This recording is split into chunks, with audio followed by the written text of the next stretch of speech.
The marble floor of the J. Edgar Hoover building gleamed under the ceremonial hall's chandeliers, each surface polished to mirror brightness. 200 faces filled the rows of seats, senators in tailored suits, FBI brass with chests full of commendations, federal judges whose signatures had condemned thousands to prison. They all watched the stage where Brian O'Connor stood with his right hand raised, palm facing forward, fingers together. He was 38 now, sharp-featured. The Navy suit fit him perfectly, custom-tailored for this moment, for this oath, the kind of suit that cost more than his first car. The Chief Justice's voice echoed through the chamber, each word measured and deliberate. Do you solemnly swear to support and defend the Constitution of the United States against all enemies, foreign and domestic? Brian's eyes found Mia in the third row. 7 months pregnant, wearing a modest blue dress that he'd helped her choose last week, she was watching him with an expression he couldn't quite read. Pride, maybe, but something else underneath it. Concern. Fear. The seat next to her was empty, conspicuously empty. Dom wasn't coming. They both knew that. And that you will well and faithfully discharge the duties of the office on which you are about to enter. So help you God? I do, Brian said. His voice was steady, but his throat felt tight. The room erupted in polite applause. The sound was wrong, too controlled, too orchestrated. This wasn't a celebration. It was a coronation. Brian lowered his hand and let his eyes sweep across the audience one more time.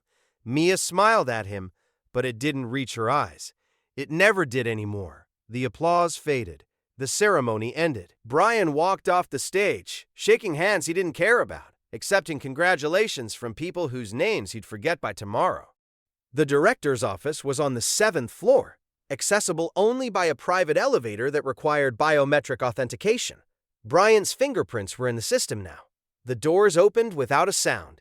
He stepped inside alone. The door closed behind him with a heavy thunk that seemed to seal him into a tomb. The office was massive, floor-to-ceiling windows overlooking Pennsylvania Avenue, mahogany desk the size of a small car, walls lined with photographs of previous directors staring down at him with dead eyes. Hoover, Mueller, Comey, men who'd wielded power like scalpels. Brian walked slowly to the desk, running his fingers across the polished surface. It was cold. Everything in this room was cold. On the wall behind the desk, a digital display cycled through faces. America's Most Wanted. The images scrolled past in a slow, rhythmic loop. Terrorists, cartel leaders, hackers, arms dealers, and then Dom Toretto. Brian froze. The image cycled past, replaced by someone else, but he'd seen it. He knew it was there, always there, his brother's face in a database of criminals, tagged and tracked and hunted. His hand trembled slightly as he opened the top drawer of the desk.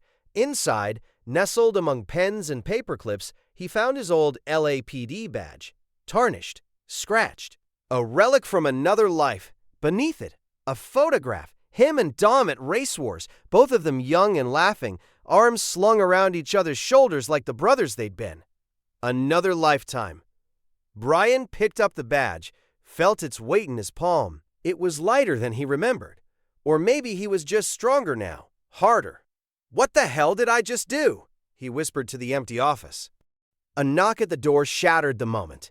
Brian closed the drawer quickly, smoothing his expression into something neutral, professional. Come in, he called out. The door opened, and Senator Crawford entered like he owned the place. 60-something, silver hair perfectly coiffed, expensive suit that probably cost more than Brian's car. The practiced smile of a career politician, all teeth and no warmth. Congratulations, Director O'Connor, Crawford said, his voice slick as oil. Hell of a speech out there. Thank you, Senator. Brian remained standing, didn't offer his hand. What can I do for you?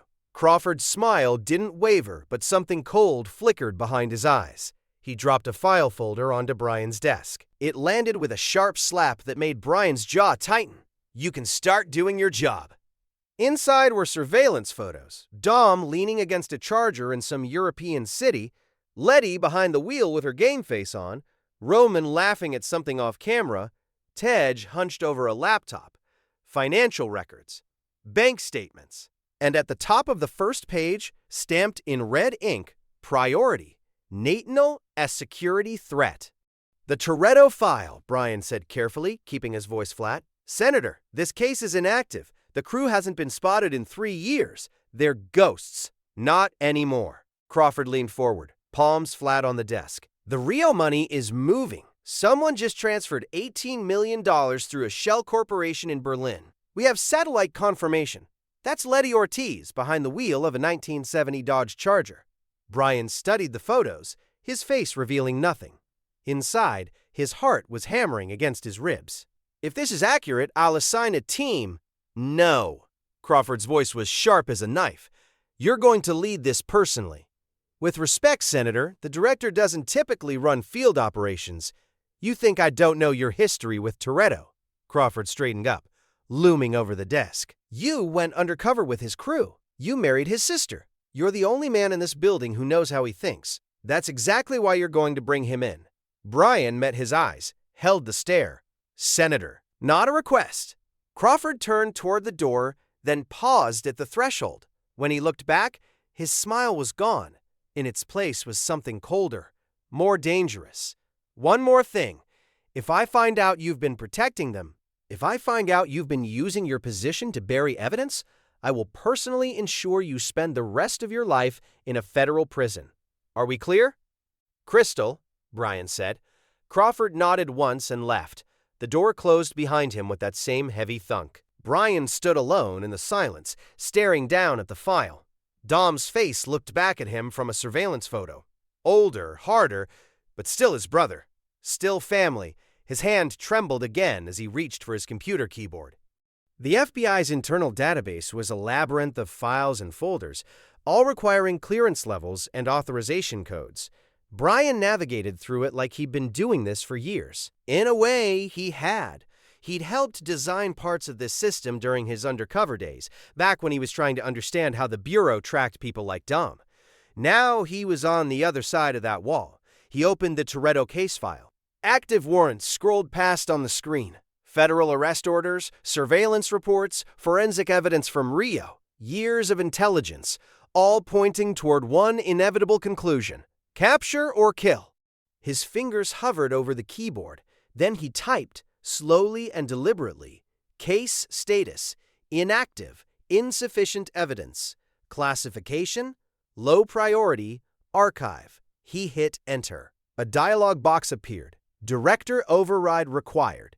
Brian entered his credentials, the same ones that had opened the elevator, that had unlocked this office, that had given him access to the most powerful law enforcement agency in the world.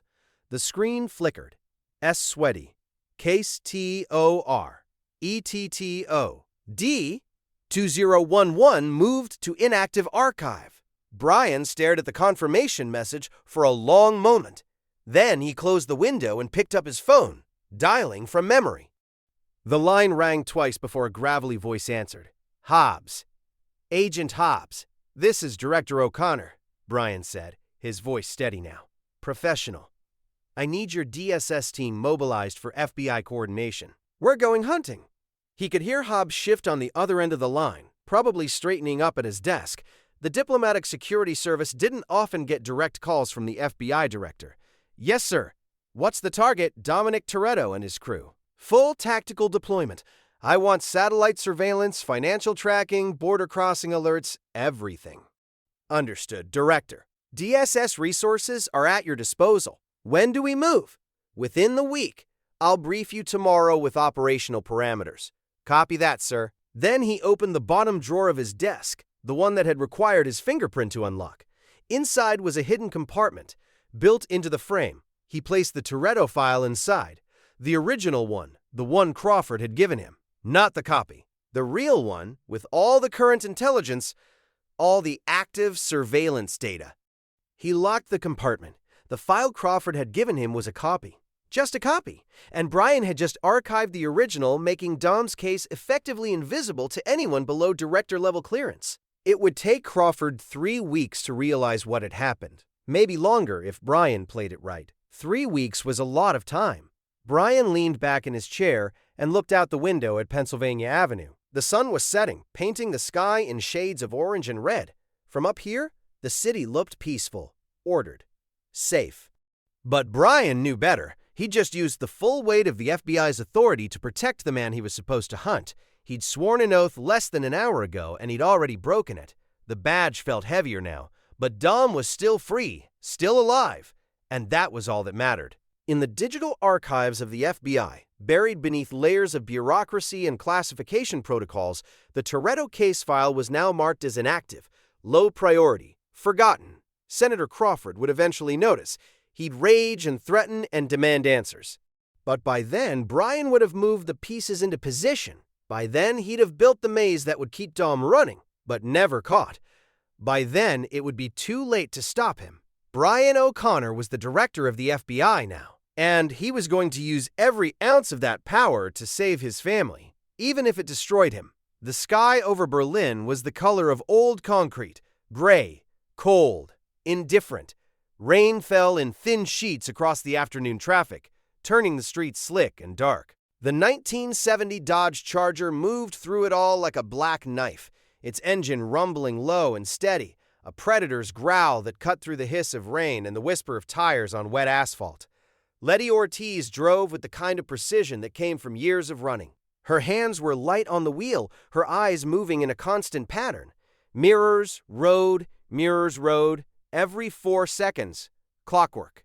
She'd been doing this so long it had become autonomic, like breathing. "You good?" Dom asked from the passenger seat. He was watching her, not the city. "Yeah," Letty said. Her voice was flat. "Just something feels wrong." Define wrong. "I don't know." She checked the rearview mirror again. Nothing obvious, just traffic, just rain. Like we're being watched. Dom glanced at the mirror himself, his eyes scanning the vehicles behind them. A taxi, a delivery van, a sedan with a woman talking on her phone. Nothing that screamed surveillance, nothing that looked like heat. "It's been 3 years, Letty," he said quietly. "We're ghosts." "Ghosts still cast shadows," she replied. The Charger rumbled through an intersection, its tires hissing on the wet pavement. Behind them, invisible and far above, a satellite the size of a school bus tracked their every movement. The FBI Operations Center in Berlin occupied 3 floors of an unmarked building near Tempelhof. The walls were lined with monitors, each one displaying a different data stream: traffic cameras, satellite feeds, financial transactions scrolling past in real time. The room hummed with the sound of computers and hushed voices, analysts in headsets tracking targets across the continent.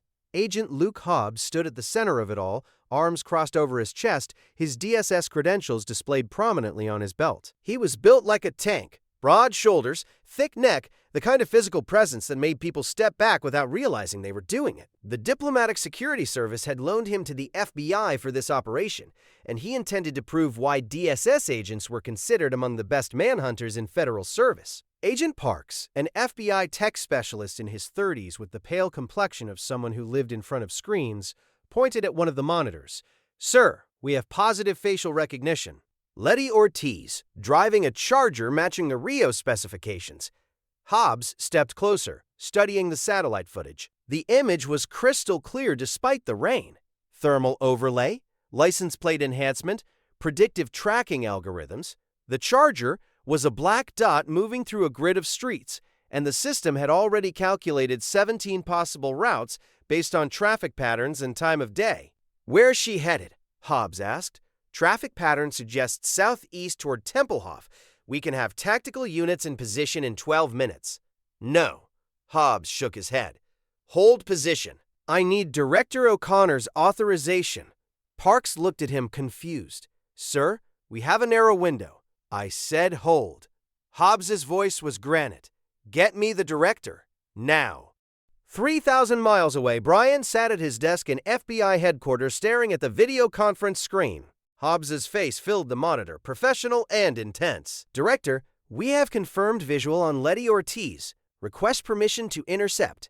Brian studied the satellite feed that Parks had transmitted. He could see the Charger moving through Berlin traffic, could see Letty behind the wheel.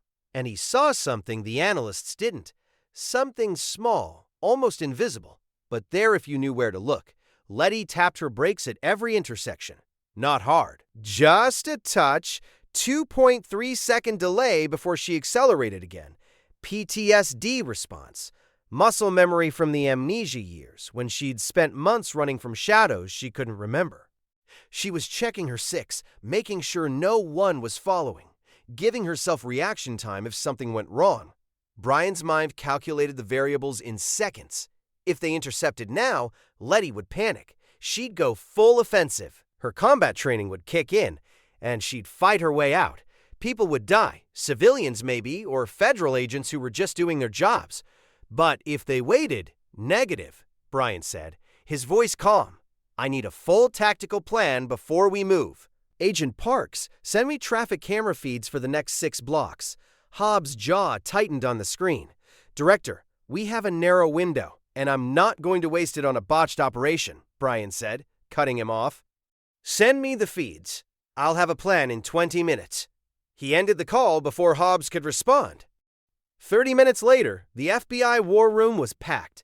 Senior staff lined the walls, tablets in hand, watching as Brian stood at the front of the room presenting a digital tactical map on the massive screen behind him. This is a 47-point operation, Brian said, clicking through slides with a remote. Letty Ortiz is a trained evasive driver with combat experience. Standard intercept protocols will fail. The map showed Berlin's street grid, color-coded zones, traffic patterns updated in real time, satellite imagery overlaid with thermal data, vehicle specifications for the charger, acceleration curves, turning radius, maximum speed in urban conditions. We have 14 checkpoints, Brian continued, each one designed to funnel her toward Checkpoint 7, Friedrichstrasse during evening rush hour. Heavy traffic, limited escape routes. Hobbs was standing at the back of the room, arms still crossed. This is overcomplicated, Director. The room went quiet. Agents exchanged glances. No one interrupted the director in a tactical briefing. Brian looked at Hobbs, his expression neutral. It's comprehensive, Agent Hobbs. Hobbs stepped forward. We have the target in sight. We surround her, we bring her in. This isn't rocket science. No, Brian said quietly. It's psychology. Letty Ortiz has evaded capture for 3 years because people like you treat her like a standard suspect. She's not. She thinks 3 moves ahead, so we need to think 4. And you know this how? Because I was undercover with her crew for over a year. I've seen her drive, I've seen her fight. And I know that if we approach this with a surround and capture mentality, she'll punch through your perimeter and 6 of our agents will end up in the hospital. Hobbs stared at him. The silence stretched out, taut as a wire. We have 1 shot at this, Brian said, addressing the room now. We do it right, or we don't do it at all. What's your recommendation, Director? Hobbs asked slowly. Brian clicked to the final slide. A detailed map of Checkpoint 7, overlaid with tactical positions and timing sequences. We execute the plan as designed. Checkpoints 1 through 6 guide her into position. Checkpoint 7 is the trap. Spike strips, roadblock, containment protocols. She'll have nowhere to go. Agent Parks raised a hand hesitantly. Director, there's a structural concern. Checkpoint 7 is scheduled during peak traffic. If she deviates from the route, she won't deviate, Brian said, cutting him off. Trust me. Hobbs narrowed his eyes. Something about Brian's certainty felt wrong. Too smooth. Too confident. When do we move? Hobbs asked. 1800 hours. Berlin time. That's 5 hours from now. Evening came to Berlin like a curtain falling.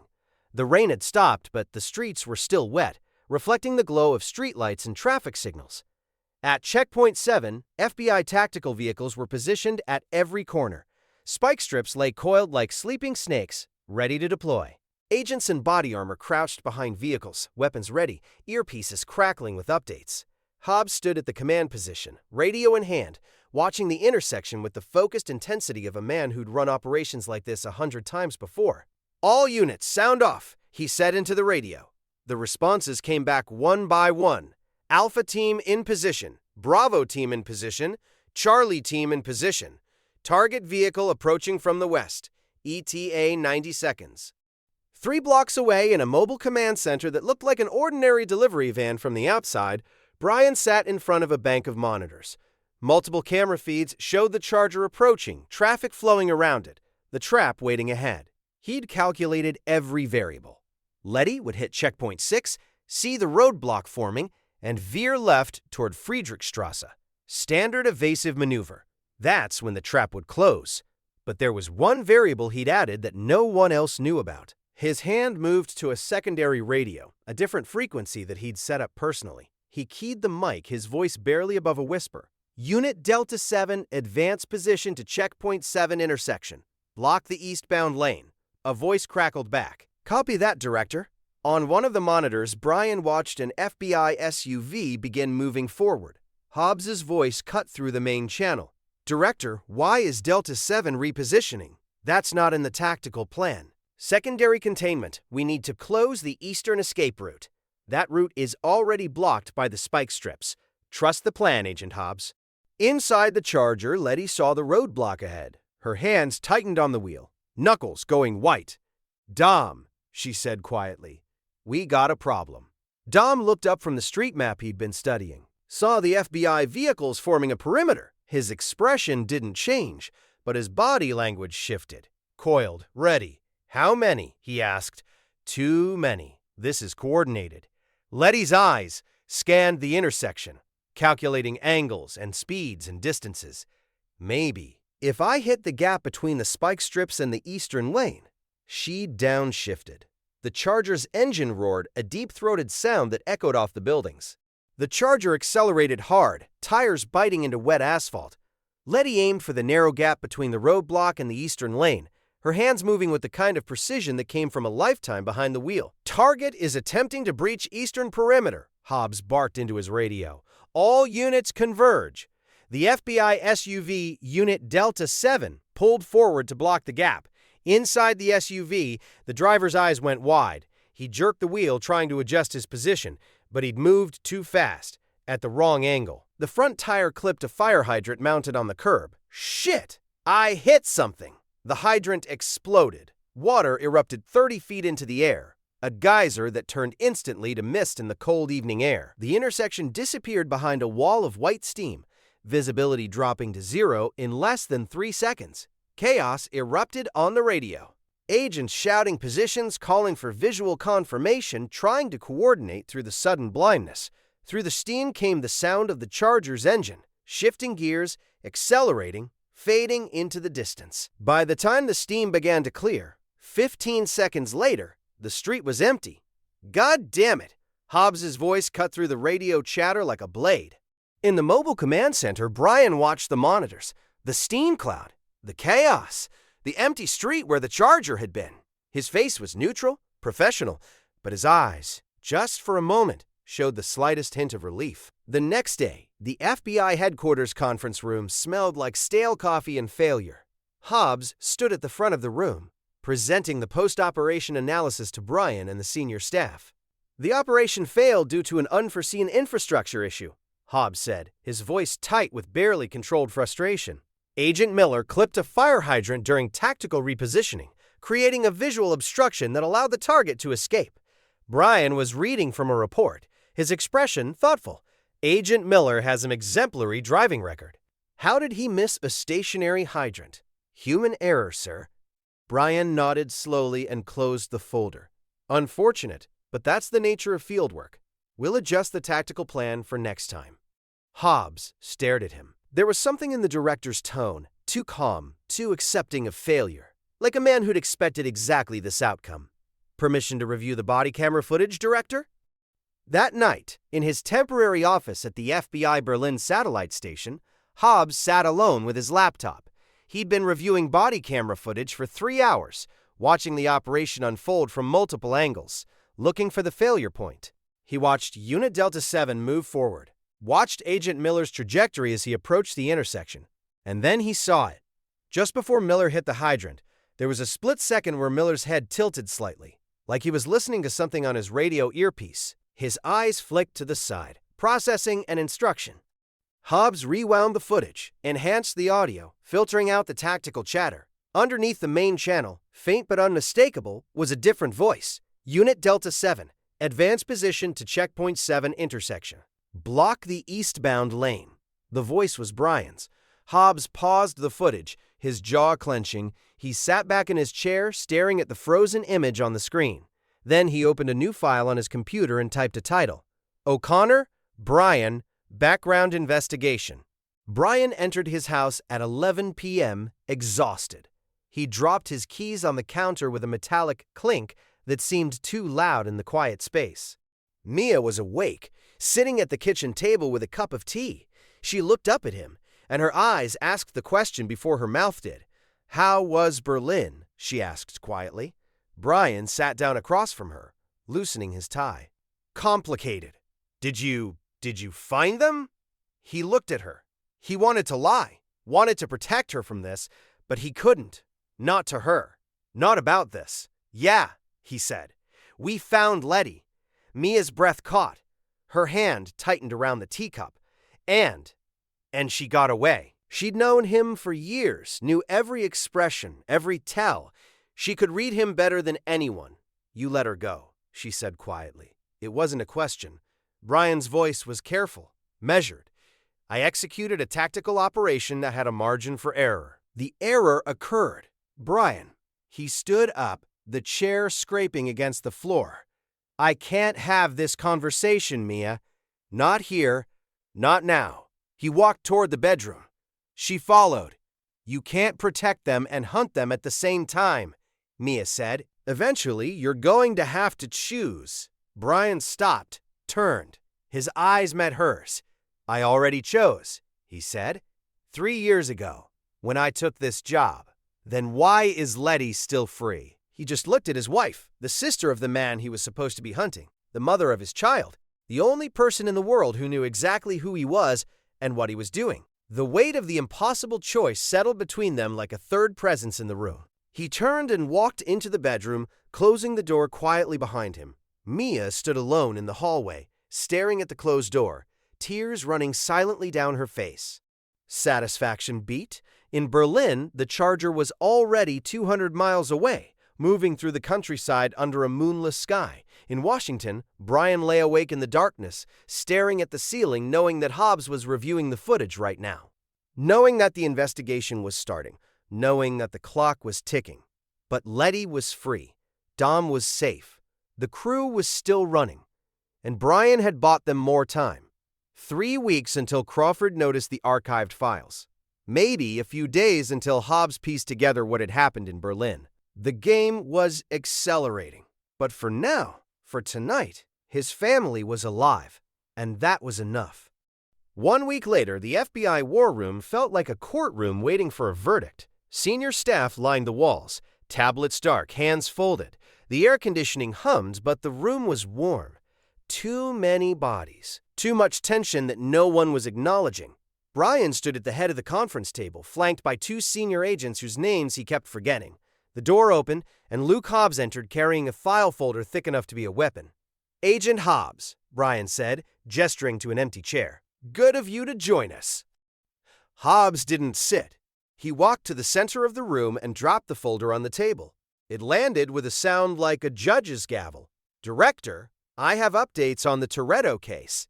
The room shifted, small movements, agents glancing at each other, adjusting their posture. Everyone could feel it. Whatever Hobbs was about to say, it wasn't going to be pleasant. "I've been running independent analysis on our Berlin operation," Hobbs continued. His voice was controlled, professional, but there was steel underneath. The failure wasn't random. It was engineered. The silence that followed was absolute. Senior Agent Williams cleared his throat nervously. Another agent shifted in his seat, the leather creaking. Brian kept his expression neutral. "That's a serious accusation, Agent, and I have serious evidence." Hobbs opened the folder and pulled out printed screenshots, body camera stills, audio waveform analyses, tactical communication logs. He spread them across the table like a prosecutor laying out exhibits. Body camera footage shows Agent Miller received a direct radio command from this office 30 seconds before the hydrant incident. The command repositioned his vehicle in a way that guaranteed collision with the hydrant. Brian picked up one of the screenshots, studied it. "I gave that command. It was a tactical adjustment to close the eastern escape route. A tactical adjustment that created the exact conditions for target escape." Brian set the screenshot down carefully and stood up. He walked slowly around the table until he was standing directly across from Hobbs. The two men were roughly the same height, but Hobbs was broader, heavier.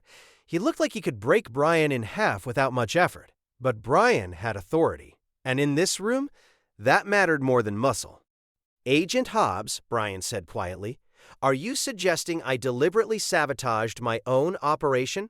"I'm suggesting the math doesn't add up." Hobbs held his ground. "You're the best tactical mind in the Bureau. You don't make mistakes like that." The room was electric now. Every agent was watching, trying to decide where to look, whether to take notes, whether this was career-defining or career-ending. Brian let the silence stretch for 3 seconds. Then he spoke, his voice cold and precise. "Let me be very clear. I did not sabotage the Berlin operation. What happened was a consequence of split-second decision-making in a high-pressure environment. If you have evidence of deliberate misconduct, present it to the Inspector General. Otherwise, I suggest you focus on catching Dom Toretto instead of accusing your superior of treason." They stared at each other, two men on opposite sides of an invisible line, neither willing to blink first. "Permission to speak freely, Director?" Hobbs asked quietly. "Granted. You were undercover with the Toretto crew for over a year. You married into the family. Your son is Dominic Toretto's nephew. Every move you make on this case is a conflict of interest." Brian's jaw tightened. "That's exactly why I'm the only one who can catch him. I know how he thinks. I know his tells. Or you know how to protect him." The words hung in the air like smoke. Brian's voice was ice. "You're dismissed, Agent Hobbs." "Sir." "I said dismissed." Hobbs didn't move for a long moment. Then he picked up his folder and walked toward the door. He paused at the threshold, his back to the room. "For what it's worth, Director," Hobbs said without turning around, "I hope you're really trying to catch them, because if you're not, eventually someone's going to get killed, and that blood will be on your hands." He walked out. The door closed with a heavy thunk. Brian stood alone at the head of the table, surrounded by silent senior staff who were all suddenly very interested in their tablets. Senior Agent Williams cleared his throat. "Director, perhaps we should consider reassigning the Toretto case to avoid any appearance of—" "No." Brian's voice cut through the suggestion like a blade. "This case stays with me." "But Hobbs has raised valid concerns about." The movement was slow, deliberate. "Agent Hobbs has raised questions, not concerns. There's a difference. I will continue to lead this investigation until the Attorney General tells me otherwise. Are we clear?" Then he saw something in Brian's eyes that made him change his mind. "Yes, sir," Williams said reluctantly. "Good." Brian straightened his tie. "Now I want updated intelligence reports on all known Toretto associates. Focus on financial transactions, border crossings, and vehicle registrations. If they're moving money, they're buying supplies. If they're buying supplies, they're planning something." The agents nodded and began gathering their materials. The meeting was over. Brian walked back to his office alone. The director's office felt smaller today, the walls closer, the air thinner. Brian closed the door and moved immediately to his computer, pulling up classified files that only director-level access could reach. His fingers moved quickly across the keyboard, navigating through layers of encryption and security protocols. He opened a hidden folder, Toretto Intelligence, Director Eyes Only. Inside were years of surveillance reports, intercepted communications, financial tracking data, everything the FBI had collected on Dom and his crew since Rio. Brian clicked on a document titled Driver Profile Algorithm, Classification Restricted. The file opened, revealing a system Brian had developed during his undercover work, a proprietary database that matched driving patterns to specific individuals. Turn radius, acceleration curves, brake timing, shift points. Every driver had a unique signature, as distinctive as a fingerprint. Brian had built this system. He knew exactly how it worked, and he knew exactly how to break it. He opened Dom's profile. The data was corrupted, intentionally so. Dom's driving signature had been seeded with false positives. The algorithm flagged every black muscle car in every major city as a potential match. Thousands of alerts per day, all of them useless. The system looked legitimate, the math checked out, but it was designed to fail. Anyone who didn't understand the underlying code would think it was just overwhelmed by data, Only someone who knew the architecture intimately would realize it had been sabotaged from the inside. Brian closed the file. Then he opened a new document and began typing. Classification, High-Value Intelligence Gathering. Authorization, 9/11's Protocols. Extended Surveillance. Recommendation, upgrade Toretto case from immediate apprehension to long-term intelligence asset. Target possesses knowledge of international criminal networks that could be valuable for ongoing DOJ investigations. Recommend patience over aggression to maximize intelligence yield. He spent the next 2 hours building the supporting documentation. 40 pages of analysis, all of it technically accurate, all of it carefully structured to justify a slow burn approach. He cited precedents, cases where the Bureau had spent years cultivating sources before making arrests. He referenced counterterrorism strategies that prioritized intelligence gathering over immediate action. Every word was true. Every conclusion was designed to protect Dom. Brian attached the document to an encrypted email and sent it directly to the Attorney General's office. The AG staff would review it, check the citations, verify the analysis. They'd find nothing wrong with it because there was nothing wrong with it. It was just a recommendation from the director of the FBI asking for time to work a complex case. 3 hours later, his phone buzzed. A message from the AG's office. Recommendation approved. Proceed as outlined. Brian stared at the message for a long moment. He'd just bought Dom 3 more months of operational freedom. Maybe longer if he played it right. 2 floors down in the FBI Operations Center bullpen, Hobbs sat at his desk with his phone pressed to his ear. He was speaking quietly, his voice barely above a whisper, his eyes on Brian's office through the glass wall. Yeah, I need a full background check. Every op, every case, every undercover assignment. I want to know what Brian O'Connor was really doing during those months with the Toretto crew. He listened to the response. And I want to know who he's been talking to. Phone records, email logs, everything. If he's communicating with Toretto, I need proof. More listening. I don't care if he's the director. Something's wrong here, and I'm going to find out what. He ended the call and set the phone down carefully. Then he opened a new file on his computer and started taking notes. Somewhere in Europe, the exact location changed every few days. Dom sat at a window in a sparse apartment, looking out at city lights that could have been anywhere. Berlin, Prague, Budapest. It didn't matter. Every city looked the same when you were running. Letty entered from the back room, still wearing the clothes she'd driven in. She sat down next to him. "You okay?" she asked. Berlin was too close, Dom said without looking away from the window. They knew exactly where we'd be. Because of a fire hydrant. That's not skill, Letty. That's luck. And our luck's running out. Letty studied his profile in the dim light. You think it's Brian? I think Brian's running the operation. Yeah? And Dom was quiet for a moment. And I don't know if he's hunting us or protecting us. Those are pretty different things, Dom. Not when you're the one being hunted. A burner phone on the table started ringing. Dom picked it up. Yeah, he said. Han's voice came through, calm and measured. It's me. We need to talk. Where are you? Somewhere safe, for now. But I've been picking up weird surveillance signatures, FBI-level stuff. And the coding style, it's familiar. Dom's hand tightened on the phone. How familiar? Miami familiar.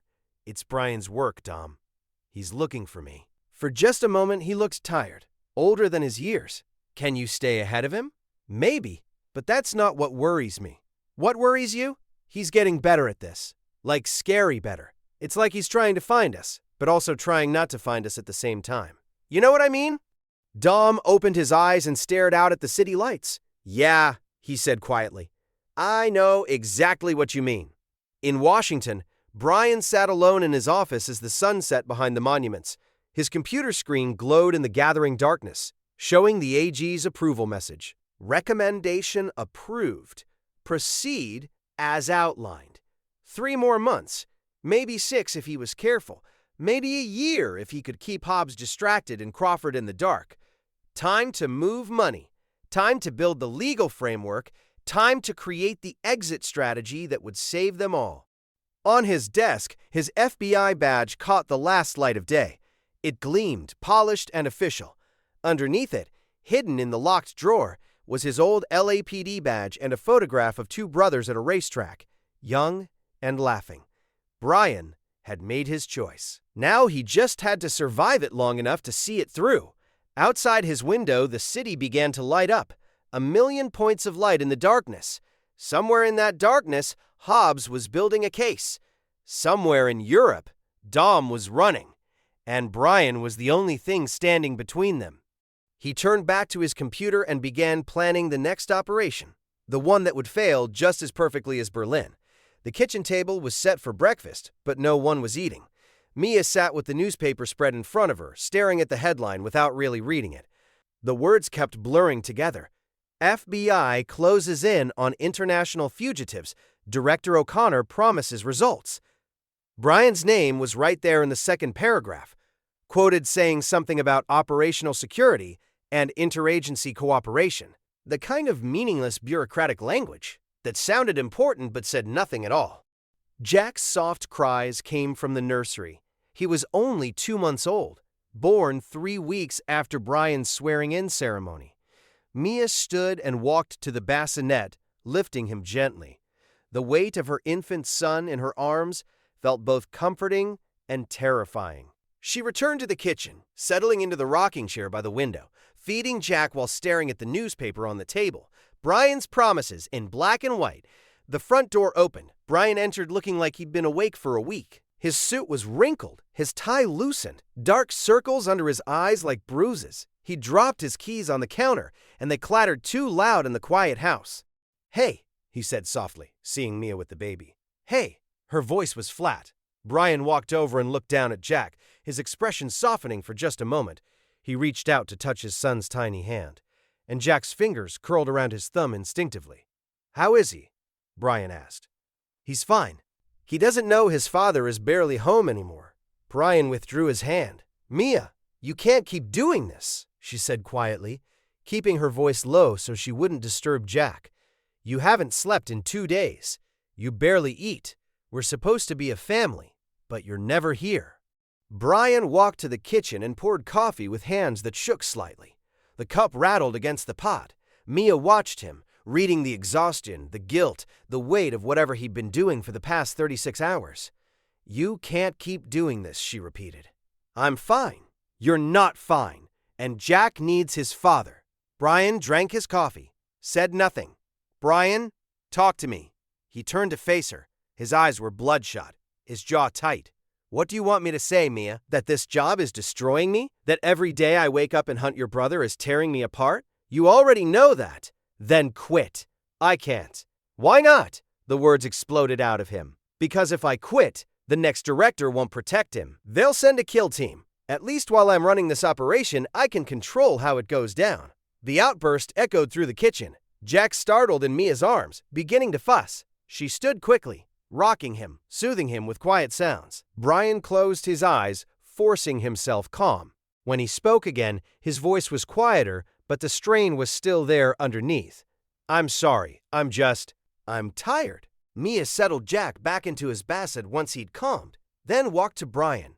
She put a hand on his cheek, feeling the stubble, the tension in his jaw. "Are you actually trying to catch him?" Brian looked at her. The question hung between them like smoke. "I'm trying to save him," he said. "Those aren't the same thing. They are when you're the FBI director." 3 in the morning. The house was silent except for the soft sounds of Jack sleeping in his crib and the quiet creak of floorboards as Brian sat on the edge of the bed, laptop balanced on his knees. Mia was awake too, sitting in the rocking chair by the window, unable to sleep. "I need to show you something," Brian said without looking up. He turned the laptop toward her. The screen's glow lit up her face as she stared at what he was showing her. Offshore bank account statements. Dozens of them. Numbers with so many zeros they didn't look real. "What is this?" she asked. "Legal defense funds. I've been moving money for 3 months. Shell corporations, offshore trusts, cryptocurrency conversions. Enough to buy immunity in 12 countries. Mia stared at the numbers. Millions of dollars distributed across accounts in the Caymans, Switzerland, Singapore. Where did this come from? My director's salary. Asset seizures from other cases that I redirected. DOJ surplus funds that I reclassified. Brian, this is embezzlement, yeah. His voice was flat, matter of fact. If anyone finds out, I'll spend the next 20 years in federal prison. Then why? Because when this is over, when I can't protect them anymore, they'll need a way out. Real amnesty, not witness protection, not fake passports. Actual legal immunity. Legal contracts written in dense language, diplomatic agreements with countries that didn't have extradition treaties, financial guarantees backed by legitimate law firms. The money clears in 8 months, Brian continued. Once it does, I can present the whole package to the Attorney General, full immunity for the crew in exchange for testimony against the real criminals, the corrupt politicians who've been using them as scapegoats.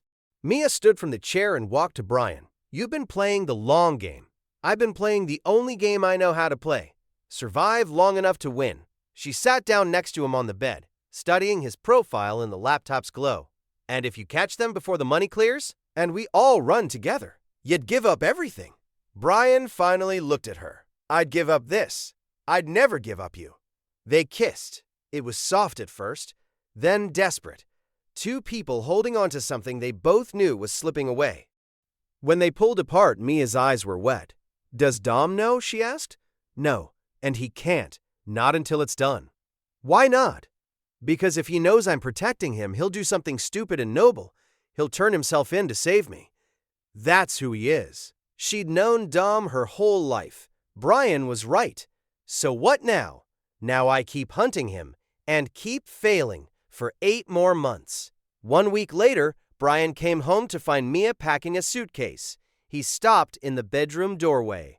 What are you doing? Mia didn't look at him. She kept folding clothes, hers and Jack's, placing them carefully in bags. Jack and I are going to stay with my cousin for a while. What? Why? She turned to face him. Her eyes were red, but her voice was steady. Because I can't watch you destroy yourself anymore. Every day you come home a little more broken. Every day you're a little less you. Mia. You're putting him in more danger by dragging this out. The words came faster now, harder. You think you're buying time, but you're also putting him on every FBI radar in the world. Every agent who wants a promotion is looking for Dom now. And eventually, one of them is going to find him. And when they do, they won't hesitate like you do.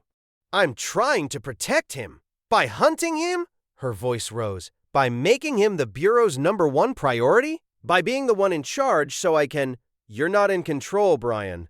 The accusation was quiet, but it cut deeper than shouting. You're just pretending to be. The words hit him like a punch. He stood there, silent, trying to find something to say that would make this not be happening. What do you want me to do? He asked finally, his voice barely above a whisper. I want you to choose. Really choose. Not this half-measure bullshit where you hunt him, but not really. Either protect him and walk away from the FBI, or catch him and be the cop you swore to be. But you can't keep living in between. If I walk away, they'll send someone worse, someone who won't hesitate. Then maybe it's time to warn him. Tell Dom what's coming. I can't. Brian's hands clenched into fists. If I make contact, I'm done. They're watching me, Mia. Hobbs is building a case against me right now. Then we're done. The words fell into the space between them like stones into deep water. What? Mia picked up Jack from his crib, holding him against her chest. Tears were running down her face now, but her voice stayed steady. I love you, Brian. But I can't be married to someone who's hunting my brother. I thought I could handle it. I can't. She walked toward the door. Brian stepped aside to let her pass. Mia, please. She stopped in the doorway but didn't turn around. When you figure out who you really are, when you decide whether you're Brian O'Connor or Director O'Connor, call me. Mia, I'll always love you. But love isn't enough when it's tearing us both apart. She walked out. Brian heard her footsteps on the stairs, heard the front door open and close, heard the car start in the driveway. Then silence. Brian stood alone in the empty house. He looked down at his FBI badge clipped to his belt. The metal gleamed under the bedroom light. Then he looked at his wedding ring. The weight of both was crushing. He sank down onto the bed, his head in his hands. On the nightstand, his phone buzzed with another message from the office. Another briefing. Another operation. Another chance to fail successfully, but his family was gone. The house was empty, and Brian sat alone in the darkness, holding his badge in one hand and his wedding ring in the other, trying to remember which one he'd chosen and why. Outside, the night was quiet. Inside, Brian O'Connor, FBI director, husband, father, brother, was breaking into pieces that he wasn't sure he could put back together. But Dom was still free, and in 8 months, if Brian could survive that long, they'd all walk away clean. If he didn't lose everything else first, the badge felt heavier than it ever had, the ring felt lighter, and Brian sat alone, wondering if he'd made the right choice after all. Tokyo at night looked like a circuit board, neon lights in every color bleeding into the wet streets, digital billboards flickering with faces and products and words and languages that blurred together. The city hummed with electricity, and engines and 10 million lives packed into concrete and steel. Han's garage sat in a district where the old Tokyo met the new. Street level was all vintage car culture. Classic imports with modified engines, hand-painted bodywork, the smell of high-octane fuel and burnt rubber. But up in the office space above the shop, Han had built something else entirely. The room was dark except for the glow of multiple monitors arranged in a semicircle. 6 screens, each one displaying different data streams: network traffic, encrypted communications, dark web forums, financial transactions flowing through cryptocurrency exchanges. Han sat in the center of it all, a bag of chips open beside his keyboard. He moved between screens with the casual efficiency of someone who'd been doing this for years, watching, waiting, reading the digital shadows that most people didn't know existed. An alert pinged. Han stopped mid-reach for another chip, his eyes narrowed. On the center monitor, a warning dialogue had appeared, red text on black background. Alert, FBI signature detected, SARS, Tor node 7743. Target, uncrypted server, Tokyo-based. Han set the chips down and pulled his chair closer. His fingers moved across the keyboard, running a trace analysis on the intrusion attempt. The FBI signature had a specific architecture, code structure, encryption patterns, behavioral markers that were as distinctive as handwriting. He pulled up a database he'd compiled over the years, known FBI coding styles, indexed by agent, by office, by operational period. He set the filters and ran the comparison. The match came back in 3 seconds. O'Connor, Brian Miami Field Officer, 2003 to 2011. Han leaned back in his chair, processing. He ate another chip, chewing slowly, thinking. "You're getting better at this, brother," he said to the empty room. "But not better than me." He pulled up a secure messaging app, military-grade encryption, routed through servers in countries that didn't cooperate with U.S. law enforcement. The contact list had only one entry, UNKN known number. Han typed, "You're getting better at this, Brian, but not better than me." He hit send and waited. 3,000 miles away, in the FBI director's office in Washington, D.C., Brian sat at his desk reviewing surveillance reports. The office was quiet except for the hum of the climate control system and the faint sound of traffic from Pennsylvania Avenue below. His personal phone buzzed, not his FBI phone, the one he carried for official business. This was a different device, a second phone he kept in his desk drawer, encrypted and registered to a shell corporation that didn't exist on paper. He pulled it out and read the message. For a long moment, he just stared at the screen. Then he typed back, "I don't want to find you, Han. Don't make me." He watched the screen. 3 dots appeared almost immediately. Han was typing.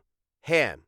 Then stop looking. The impossible position tightening around him like a vice. He typed, "I can't, but I can slow it down. Stay ahead of me for 8 more months. That's all I need." 3 dots.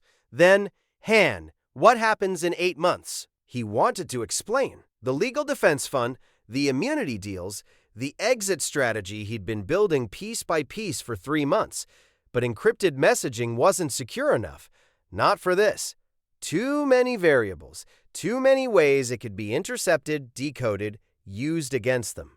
"Brian, trust me." Long pause.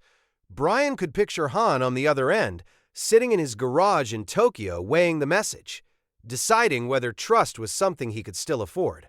Han, I'll try. But Dom doesn't know about this conversation, And he won't understand what you're doing.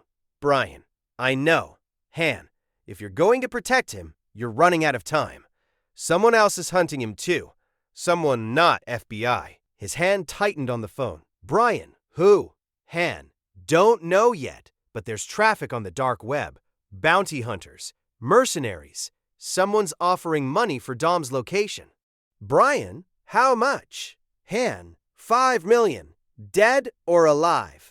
Brian's jaw clenched. His mind was already racing through possibilities, calculating who had that kind of money and that kind of motivation. Brian, I'll handle it. Stay ghost. Han, always. The conversation ended. Brian deleted the message thread immediately, then performed a factory reset on the phone. In 30 seconds, the device was clean, no messages, no call history, no evidence that the conversation had ever happened. He sat in the silence of his office, staring at the blank phone screen. $5 million, dead or alive. Someone wanted Dom badly enough to put that kind of bounty on the dark web. And if Han had found it, that meant professional mercenaries were already looking. People who didn't care about due process or extradition treaties. People who would put a bullet in Dom's head and collect their payment without a second thought. Brian opened his FBI computer and navigated to the classified intelligence databases. He searched, Toretto Bounty Dark Web Mercenary. The results appeared. Multiple postings across encrypted forums, all offering payment for Dom's location. The language was clinical, professional. GPS coordinates would be worth $2 million. Confirmed visual identification worth $3 million. Delivery of the target worth $5 million. Dead or alive? Brian traced the money. Shell corporations layered within shell corporations. Cryptocurrency wallets with no names attached. Offshore accounts in countries that specialized in financial opacity. And then he found it. The source of the funding traced back through a maze of transactions to a single account. And that account had a signature, a pattern of movement that matched known U.S. government expenditure structures. Someone inside the government was funding this. Someone who wanted Dom dead before Brian could bring him in alive. Brian's blood ran cold. He opened a new terminal and accessed a restricted FBI tool, Dark Web Infiltration Protocol. The system allowed authorized personnel to create false identities on dark web forums for investigative purposes. Brian had authorization. He was the director. He created a new identity, a mercenary with a manufactured history, credentials that would check out if anyone bothered to verify them. Then he logged into the forums where the bounty had been posted, and he typed a message. Target located. Extraction in progress. Payment expected upon delivery. He posted it to every forum, every board, every marketplace where the bounty had appeared. Then he waited. The responses came within minutes. Private messages from the account that had posted the bounty, asking for confirmation, asking for proof. Brian sent falsified GPS coordinates, a location in Eastern Europe that was plausible but wrong. He attached a grainy photograph that looked like surveillance footage, but was actually a composite he'd created from old images. The account went quiet. Then, one by one, the bounty postings disappeared. Someone out there thought Dom had already been caught. Thought the job was done. The other mercenaries would back off, assuming the contract had been filled. Brian had just bought Dom more time by pretending to be the mercenary who'd captured him. In Tokyo, Han watched the dark web traffic shift in real time. The bounty postings vanished like they'd never existed. The forums went quiet. He smiled, just a slight curl at the corner of his mouth. Clever, Brian, he said to himself. Real clever. He picked up a burner phone and dialed a number he'd memorized years ago. The safe house was in a city that Dom had stopped naming in his head. It didn't matter where they were anymore. Every place was temporary. Every location was just a waypoint between running and running some more. Dom sat by the window, looking out at lights that could have been anywhere. The burner phone on the table rang. He picked it up. Yeah, it's me, Han said. We need to talk. I'm listening. Brian's coming for us. But not the way you think. Explain. I detected his surveillance signatures on my servers. FBI-level coding. It's definitely him. And he could have found me 3 weeks ago if he wanted to, but he didn't. He's dragging his feet, like he's trying to find us without actually finding us. That makes sense to you? More than you'd think. Han paused. There's something else. Someone put a $5 million bounty on you. Dark web, professional mercenaries. Dom's hand tightened on the phone. When?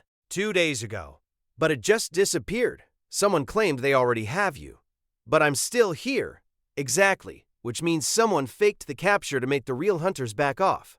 Dom was quiet, processing. Brian. That'd be my guess. He's playing both sides, Dom, hunting you for the FBI, protecting you from everyone else.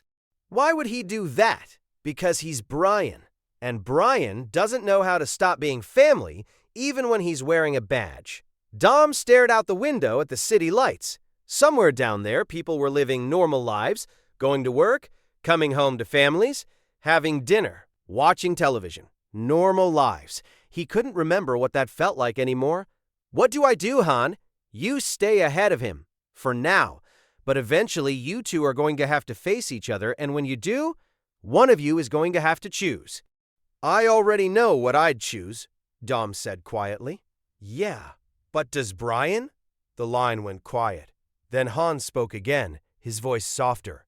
He's trying to protect you, Dom, in his own twisted way.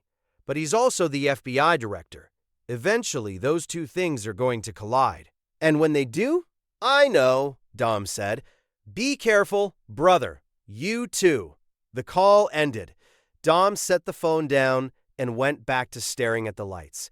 Somewhere in Washington, Brian was sitting in an office, wearing a badge, running an agency designed to hunt people like Dom. But Brian was also moving money, building legal frameworks, creating escape routes, playing both sides of a war that neither of them had wanted. Dom didn't know whether to be grateful or furious. Maybe both. He stood up and walked to the back room where Letty was sleeping. He stood in the doorway for a moment, watching her breathe in the darkness. They'd been running for 3 years. And now his brother, the man who'd promised to always have his back, was the one hunting him. Except he wasn't. Not really. Brian was doing something else. Something more complicated. Something that might save them all or destroy them both. Dom closed the door quietly and went back to the window. 8 more months, Han had said. That's what Brian needed. 8 months of running, of hiding, of staying one step ahead of the brother who was trying to find him, while trying not to find him. Dom could do 8 months. He'd done 3 years already. But the clock was ticking. And eventually, they'd run out of road. In Washington, Brian sat alone in his office, the dark web infiltration tool still open on his screen, the false identity he'd created, the messages he'd sent, the bounty that had disappeared. He'd just committed federal crimes to protect a fugitive. He'd just used FBI resources to obstruct a private contract. He'd just crossed another line that he couldn't uncross. But Dom was safe. For now, the mercenaries had backed off, and Brian had bought him more time. 8 months until the money cleared. 8 months until the immunity deals could be presented. 8 months until they could all walk away, if they survived that long. Brian closed the terminal and stood up. He walked to the window and looked out at the city. Somewhere out there, Hobbs was building a case against him. Somewhere in Europe, Dom was running. Somewhere in Tokyo, Han was watching the digital shadows. And Brian was in the center of it all, trying to hold everything together while it fell apart around him. He touched his wedding ring. Mia was gone. Jack was gone. All he had left was the badge and the plan, and the desperate hope that 8 months would be enough. Rain fell on London like a judgment. Not the soft English drizzle that tourists complained about, but a cold, steady downpour that turned the industrial district into a maze of reflected neon and dark water. The warehouse district at 3 in the morning was a ghost town. Abandoned buildings with broken windows. Streets empty except for the occasional delivery truck making late-night runs. The FBI tactical van sat 2 blocks from the target location, windows tinted black, engine idling quietly. Inside, Brian adjusted the straps on his body armor, checking the fit with the automatic movements of someone who'd done this 1,000 times. The vest was heavier than he remembered, or maybe he was just tired. Across from him, Luke Hobbs was doing the same thing, his movements more practiced, more efficient. Hobbs had run operations like this all over the world during his years with DSS. He could gear up in his sleep. Intelligence confirms the crew is using this location as a supply depot, Hobbs said, not looking up from his equipment check. Vehicle parts, communication equipment, false passports. Brian pulled the radio headset over his ear, adjusting the mic. Who's the source? Interpol informant. Solid track record. How solid? Hobbs looked up at him. 6 successful operations in the last year. No false positives. Brian nodded, but something felt wrong. The intelligence was too clean, too convenient. Like someone wanted them to find this location. What's our tactical approach? He asked. Standard containment. Snipers on rooftops, roadblocks at every exit, drone surveillance. They won't see us coming until we're already there. Brian was quiet for a moment. Then he said, almost to himself, that's what worries me. What? Nothing. Let's move. The warehouse sat at the end of a dead-end street, surrounded by other industrial buildings that had been abandoned for years. Perfect for a supply depot. Multiple exits, limited visibility from the street, enough space to work on vehicles without attracting attention. FBI tactical teams moved into position like pieces on a chessboard. Silent. Professional. Snipers climbed to rooftops, their rifles equipped with night vision scopes and suppressors. SWAT units stacked at every door, body armor and flashbang grenades and automatic weapons. Armored SUVs blocked the streets, cutting off escape routes. Brian led the primary team. Hobbs led the secondary. Brian spoke quietly into his radio. All units, sound off. The responses came back one by one, whispered confirmations in his earpiece. Alpha in position. Charlie in position. Hold for my signal, Brian said. He raised night vision binoculars to his eyes, scanning the warehouse through the rain. The building was dark except for a few lights on the second floor. Through the grimy windows, he could see movement, shadows crossing back and forth, people working. Inside his chest, his heart was hammering, but his voice was steady when he spoke. Prepare to breach on my mark. 3, 2, 1, mark. The doors exploded inward, flashbangs detonating with light and sound that would disorient anyone inside. Tactical teams poured through the entrances, their weapon-mounted lights cutting through the darkness like searchlights. FBI, on the ground. Hands where we can see them. But the warehouse was nearly empty. A few local teenagers scattered like startled birds, dropping tools and car parts as they ran. They were just mechanics, kids working on cars, probably doing some light smuggling on the side. Nothing that would interest the FBI. No Dom, no Letty, no crew. Brian entered through the main door, his weapon raised, sweeping the space with practiced efficiency. The warehouse smelled like motor oil and welding fumes. Work lights hung from the ceiling, casting harsh shadows. In the center of the floor, 3 cars were up on lifts in various states of disassembly. Clear, Brian said into his radio. Location is negative for primary targets. Hobbs came in behind him, looking around with the expression of a man who just wasted 6 hours of tactical planning. This was the intel. They're supposed to be here. Brian walked deeper into the warehouse, studying the details that the tactical teams would miss. Oil stains on the concrete. Fresh, less than 2 hours old. Tire marks leading to the back exit. Recent enough that the tread pattern was still visible in the dust. And then he saw it. In the back corner, half hidden behind a stack of crates, a 1970 Dodge Charger partially disassembled. The engine had been pulled and sat on a workstand beside the car. The hood was off, tools were scattered around it like someone had just put them down. Dom's car. Brian walked to it slowly and placed his hand on the engine block. Still warm. We just missed them, he said. Hobbs was beside him now, also touching the engine. Confirming, how do you know? The engine's still warm. Hobbs looked at the Charger for a long moment, his jaw tight with frustration. How did they know we were coming? Maybe they didn't. Maybe they just finished their work and left. Or maybe someone tipped them off. The accusation hung in the air between them. Hobbs turned to look at Brian directly, his eyes hard. You want to say something, Agent Hobbs? Brian asked quietly. You were the one who approved this operation, Director. You chose the timing, based on the intelligence you provided. Intelligence that was time-sensitive. We should have moved 2 hours ago. We moved when I determined it was tactically sound. Convenient, Hobbs said.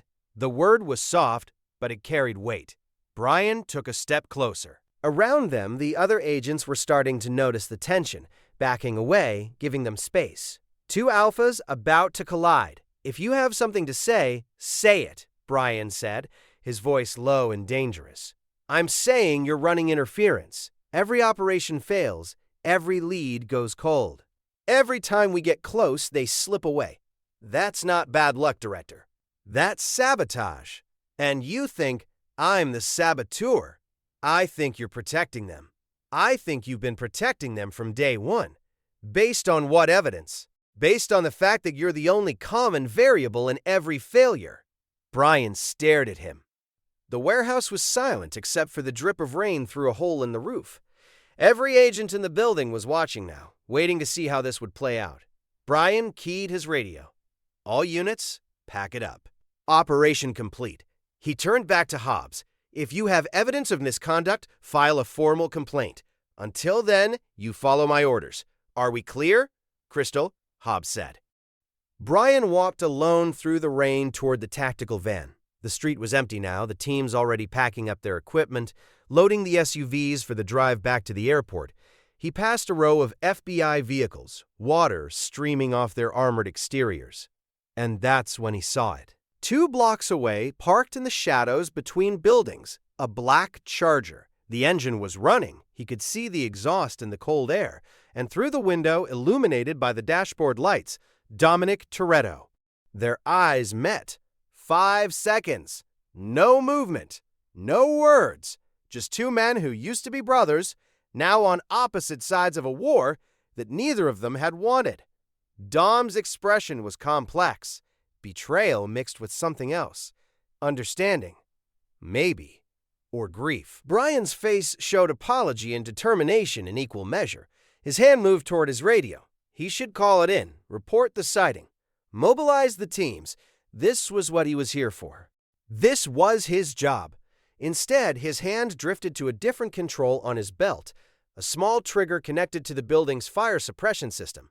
He'd noticed it during the tactical planning, had made a mental note of its location and function. Old habits from his undercover days. Always have an exit strategy. He pressed the trigger. Water erupted from the pipes running along the side of the building next to Dom's position. The fire suppression system activated with a roar, flooding the alley with steam and creating a massive visual obstruction that rolled out like fog. Brian brought his radio to his lips and shouted, "I have eyes on the target. East Alley. All units converge."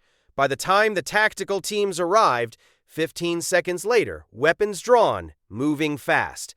The steam had cleared. The alley was empty. Brian stood in the rain, alone, water dripping from his tactical vest. Hobbs arrived at a run, furious. "Where?" Brian pointed into the empty alley. "He was right here. Black Charger. He must have seen us and bolted." Hobbs looked at him with eyes that missed nothing. "Did you get a plate number?" "Negative. Too much steam from the pipes." "How convenient," Hobbs said quietly. Later that night, in his hotel room, Hobbs sat alone with his laptop reviewing body camera footage. He'd been at this for 2 hours, watching the operation unfold from multiple angles, looking for the moment when everything went wrong. He isolated Brian's camera feed and watched it frame by frame. There, Brian's hand moving toward his belt. The motion was quick, casual but deliberate. His fingers touching something, a control, a trigger, and then the water system activating. Hobbs rewound the footage, watched it again. Brian hadn't accidentally triggered the system. He deliberately activated it. Hobbs sat back in his chair, his jaw clenched so tight it hurt. Then he opened a new window on his laptop and pulled up an encrypted phone line. The call connected after 2 rings. "Yeah, it's me," Hobbs said quietly. "I need to speak with the Inspector General. Immediately. I'm filing a formal complaint against Director Brian O'Connor. Obstruction of justice. Possible collusion with fugitives. More listening. I know what I'm saying. And I have evidence." He ended the call and closed the laptop. Outside his window, London continued in the rain, indifferent to the small drama playing out in a hotel room where a federal agent had just decided to investigate his own director. In another hotel room across the city, Brian sat on the edge of the bed. His hands were shaking slightly. He'd just seen Dom, face to face, for the first time in 3 years. And he'd let him go. His phone rang. Mia's number. He answered, his voice rough. "Hey, another failed operation in London." "Yeah." There was a long pause. Then Nia asked the question that Brian had been dreading. Brian, was he there? Another pause. Longer this time. Yeah, Brian said finally. He was there. And? And I let him go. Silence on the line. Then Mia's voice, barely above a whisper. Why? Because I'm not ready to lose him yet. He could hear her crying on the other end. Soft sounds that broke something inside him. You're going to lose everything if you keep doing this, she said. I know. Then stop. I can't. Not yet. 8 more months, Mia. Just give me 8 more months. What if you don't have 8 months? Then I'll deal with that when it happens. A long silence. Then, I love you. I love you too. The call ended. Brian sat alone in the darkness, the phone still in his hand, rain hammering against the window. The body camera footage was damning. Hobbs had it, the Inspector General would review it. An investigation would start. But Dom was free. He'd seen Brian. He'd looked him in the eyes, and he'd driven away into the night, still alive, still running. Brian had crossed another line, made another choice, burned another bridge. But his brother was safe, and that was all that mattered. In 8 months, the money would clear, the immunity deals would be ready, the legal framework would be complete. 8 months. If Brian could survive that long, if Hobbs didn't bring him down first, if Dom stayed ahead of everyone else who was hunting him, 8 months. Brian lay back on the bed and stared at the ceiling, listening to the rain. Somewhere in London, Dom was driving through the night. Somewhere in Washington, Hobbs was building a case, and Brian was caught between them, trying to save his family while destroying himself. The rain kept falling. The clock kept ticking. And Brian kept pretending he had everything under control. The abandoned airstrip stretched across the desert like a scar, cracked asphalt fading into sand, runway lights that hadn't worked in 20 years, a control tower with broken windows staring down at nothing. The nearest town was 40 miles away, the nearest person probably farther. It was the kind of place where secrets came to die. 2 sets of headlights appeared at opposite ends of the runway, miles apart at first, then closer. The night was clear and cold, stars scattered across the sky like broken glass. No moon, just darkness and distance and the sound of engines cutting through the silence. Brian drove alone in his Nissan GTR, the car from Miami, from another lifetime, when he was still a cop trying to figure out who he was. He'd kept it all these years, stored in a private garage under a shell company that didn't exist on paper. Sometimes he came here just to sit in it to remember what it felt like to be someone else. He reached the center of the airstrip and stopped. Killed the engine. The sudden silence was absolute. At the other end of the runway, Dom's Charger rumbled forward, its engine note deep and steady. The black car moved through the darkness like a predator, headlights cutting across the empty asphalt. Dom stopped 20 feet away. His engine idled, a low growl that Brian could feel in his chest. Both men sat in their cars for a long moment, neither moving. Then, simultaneously, they stepped out. They stood in the space between the vehicles, illuminated by the headlights like actors on a stage. The desert wind was cold, carrying the smell of sage and dust. Neither spoke for what felt like minutes. Finally, Dom broke the silence. You became the thing you swore you'd never be. His voice was quiet, but it carried across the distance between them. Brian stood with his hands loose at his sides, not defensive, not aggressive. Just open. I became the only thing that could protect you. By hunting us? Dom's voice rose slightly. That's some protection, brother. By controlling the hunt. Do you know how many times I've buried evidence? How many leads I've killed? You've been free for 3 years because of me. And how long before you can't bury it anymore? How long before some agent who actually wants to catch us puts a bullet in Letty? In Roman? Brian reached into his jacket and pulled out a folder. He threw it, and it landed at Dom's feet with a soft thud. These are arrest warrants. 12 of them. All with your name. All filed by agents in my own agency. Dom stared down at the folder for a moment, then bent and picked it up. He opened it slowly, scanning the documents inside.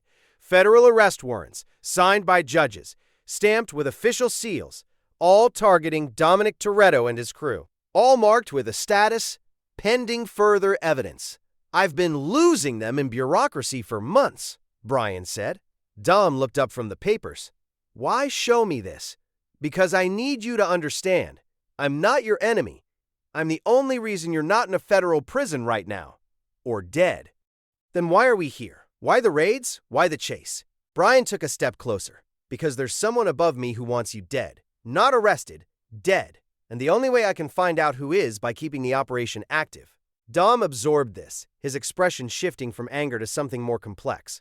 Someone inside the government. Someone with enough juice to put a $5 million bounty on your head. Someone who wants you gone before I can bring you in alive.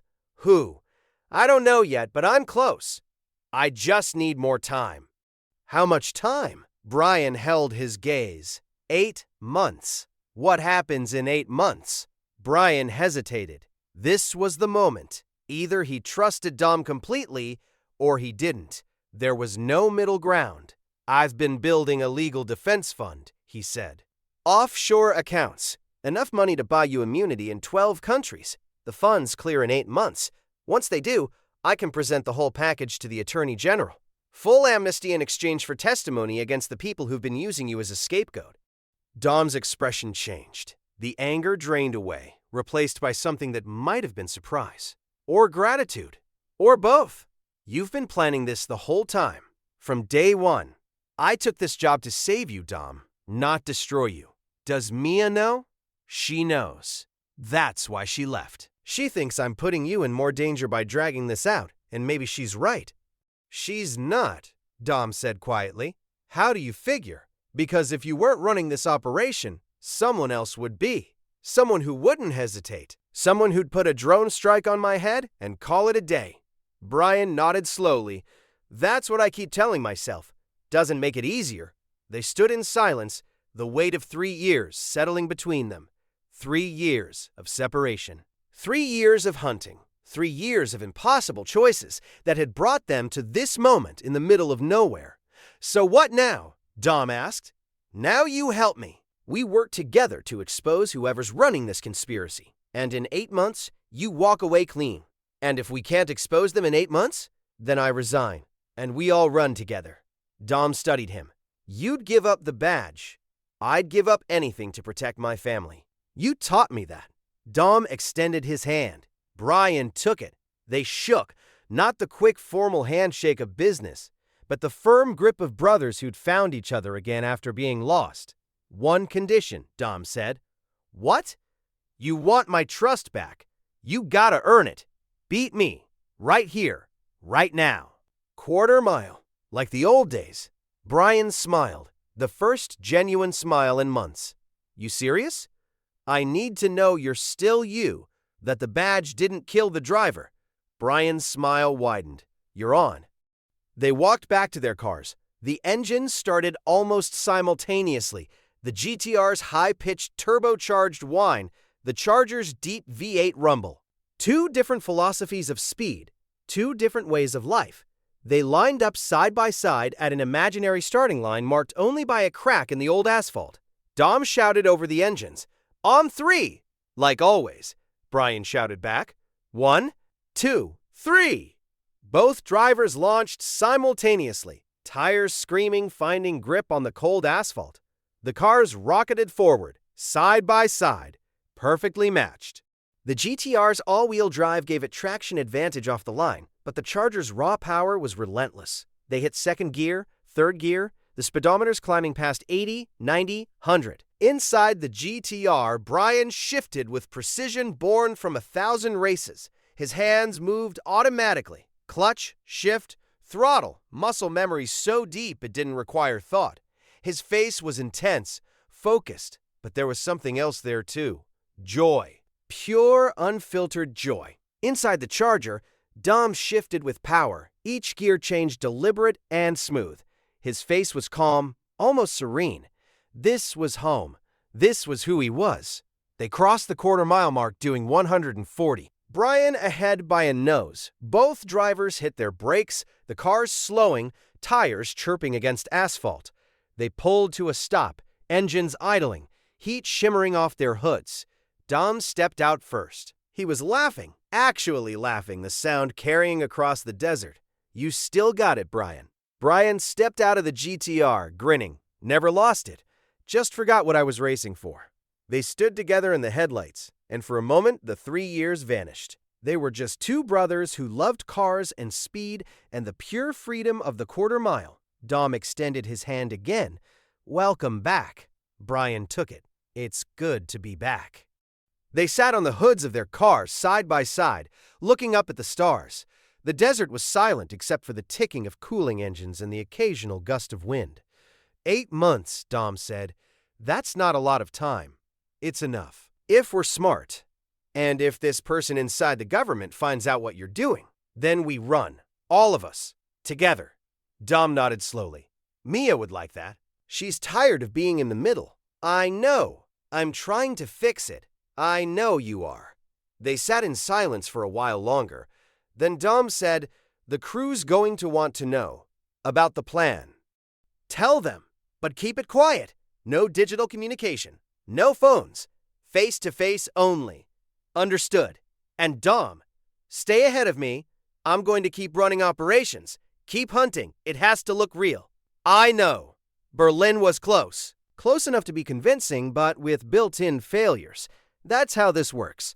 I push, you run, we stay in the stands for 8 months.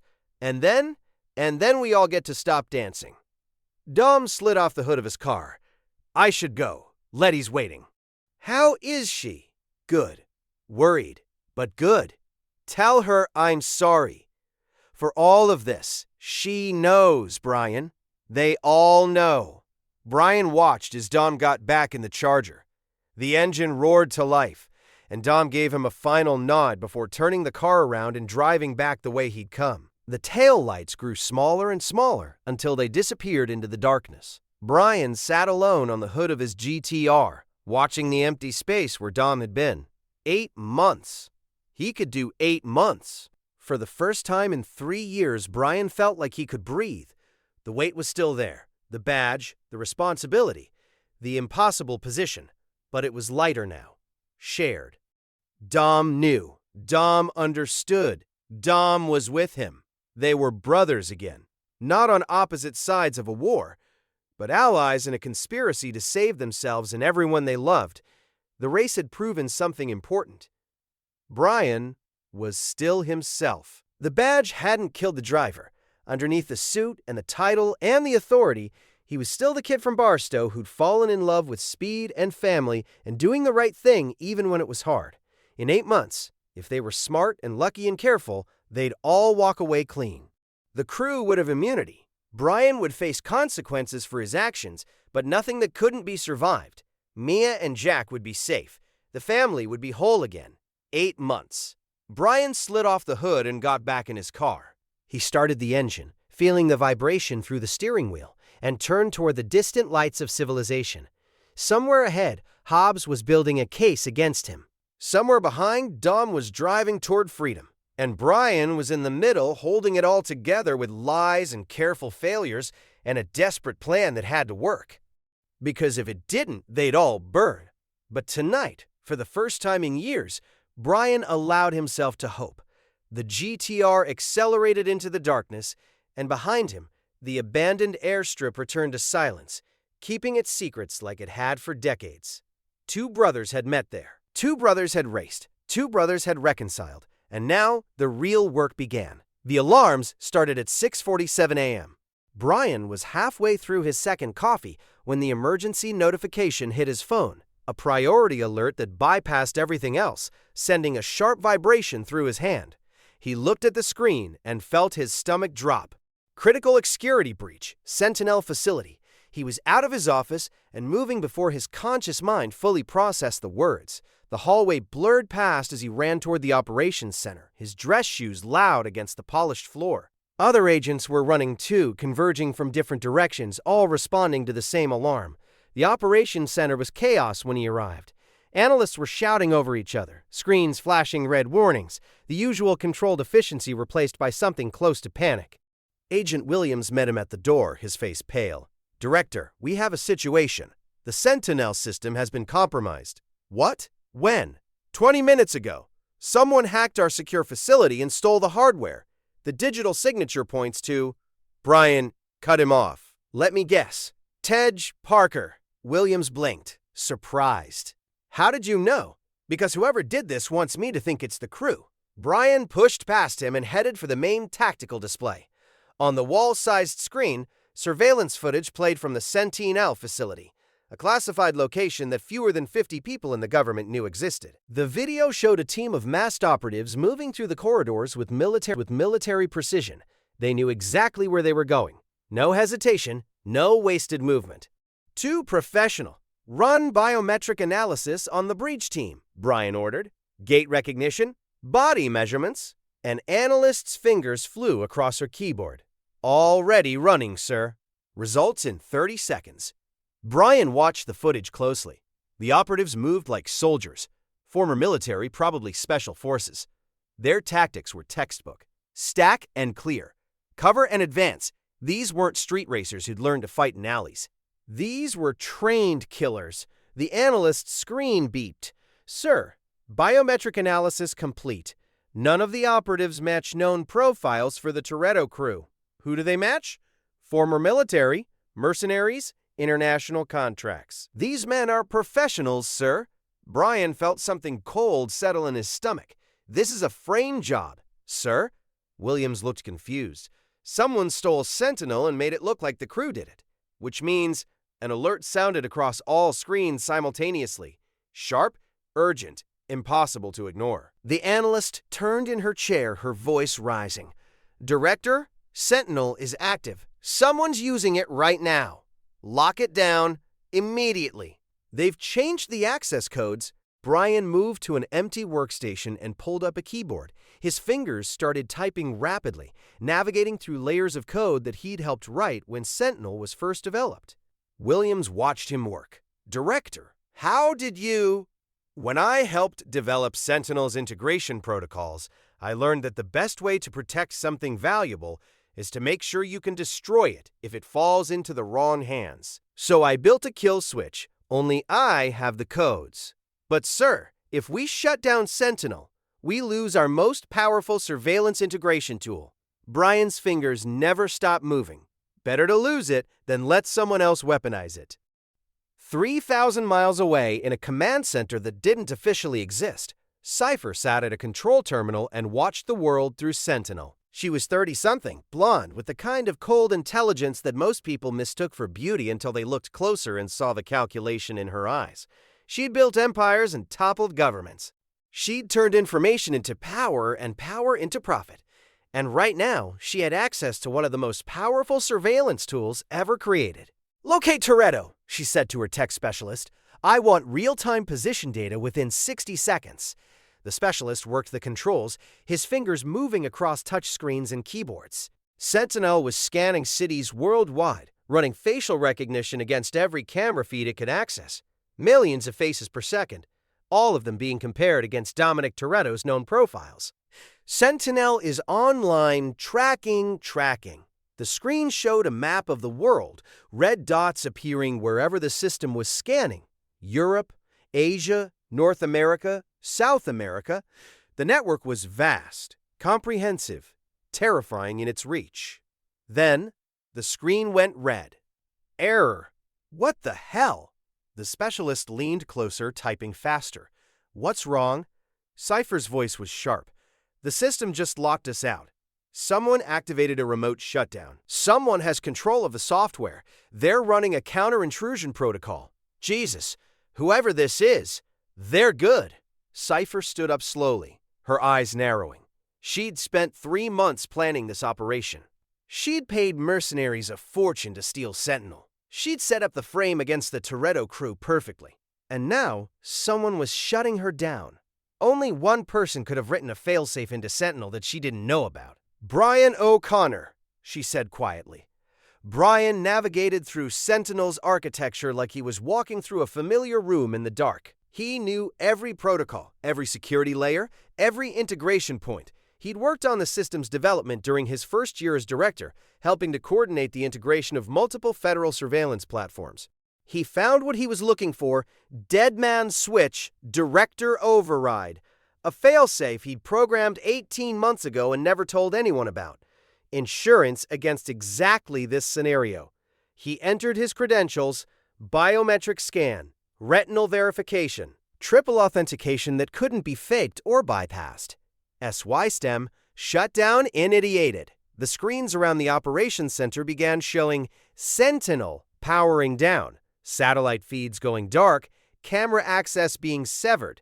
The surveillance integration platform was being bricked from the inside. Brian stood up from the workstation and turned to face the room full of analysts. "I always knew someone would try to steal it," he said. "I just didn't think they'd use my own agency to do it." Williams was staring at him. "Director, that failsafe, how long has it been there?" "Since the system went operational. I wrote it into the integration protocols. And right now, I'm glad it was." The main screen showed the final status. Sentinel offline, hardware locked. The system was dead. Completely. Even if someone had the physical hardware, it was now just an expensive paperweight. Cypher's command center went silent as Sentinel flatlined. The tech specialist kept typing, kept trying different access points, but it was useless. The system was locked tighter than a bank vault. "It's dead," the specialist said finally. "Completely bricked. We can't access it." Cypher's hand moved across the desk slowly, then slammed down hard enough to make the specialist jump. "O'Connor just cost me $100 million, and he doesn't even know who I am. What do we do?" Cypher was quiet for a moment, thinking. Then a smile crossed her face, cold and sharp as a knife. "We change strategies. If I can't use Sentinel to find Toretto, I'll use O'Connor himself." "How?" "By making the FBI think O'Connor is the traitor we've been looking for." She picked up a secure phone and dialed. The call connected immediately. "It's me. I need you to leak something to the Inspector General. Evidence that Director O'Connor has been communicating with Dominic Toretto. Make it look credible." She listened. "I don't care how you do it. Just make sure it's enough to force his resignation. Once he's out, the next director will clean up this mess." She ended the call and turned back to the dead screens. Brian O'Connor had just made an enemy, and Cypher always collected her debts. That evening, Brian sat alone in his office, reviewing damage reports from the Sentinel breach. The building was quiet. Most of the staff had gone home hours ago. Outside his window, Washington was lighting up for the night, monuments glowing white against the darkening sky. His secure phone rang. The number showed as unknown. He hesitated for a moment, then answered, "O'Connor." The voice that came through was female, calm, completely confident. "Hello, Director. We haven't met, but I've been watching you." Brian sat up straighter. "Who is this?" "Someone who's very impressed by your loyalty. Shutting down Sentinel to protect Toretto? That's dedication." His blood ran cold. "I shut it down to prevent unauthorized use." "Of course you did. And tomorrow, when the Inspector General reviews the evidence I'm about to send them, I'm sure they'll believe that too." "What evidence?" "Text messages between you and members of the Toretto crew. Financial transactions linking you to their offshore accounts. Surveillance footage of you deliberately sabotaging FBI operations." Brian's mind was racing, calculating. "That's fabricated. And once you're gone, the next director won't be so sentimental." "Why are you doing this?" "Because you're in my way. I need Toretto, Director, and you keep protecting him, so I'm removing you from the equation. I'll expose you." The voice on the other end laughed, soft, genuinely amused. "With what proof? You don't even know who I am." The line went dead. Brian sat in the silence of his office staring at the phone. Whoever this was, they had resources. They had access to classified intelligence. They knew about his connection to Dom. They knew about the sabotaged operations, and they were coming for him. Within 24 hours, evidence would surface. The Inspector General would launch an investigation.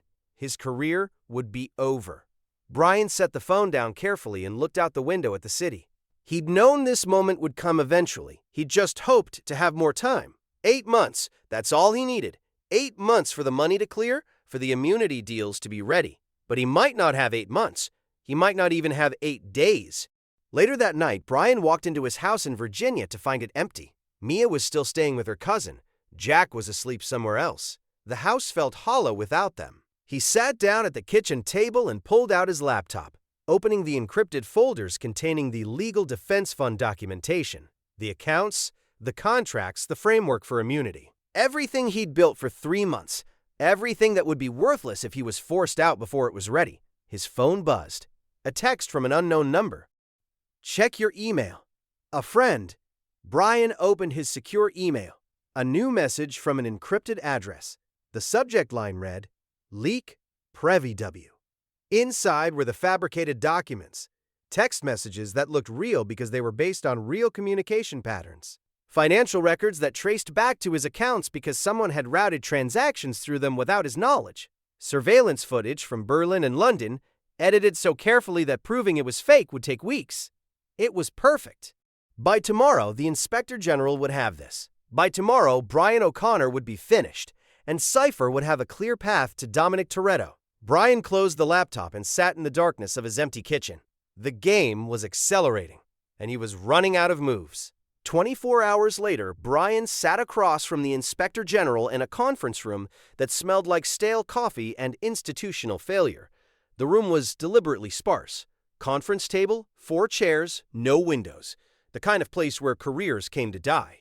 The Inspector General was in his 60s, with the stern face of a man who'd spent 40 years watching people lie to him. 2 internal affairs agents flanked him, their expressions neutral and professional.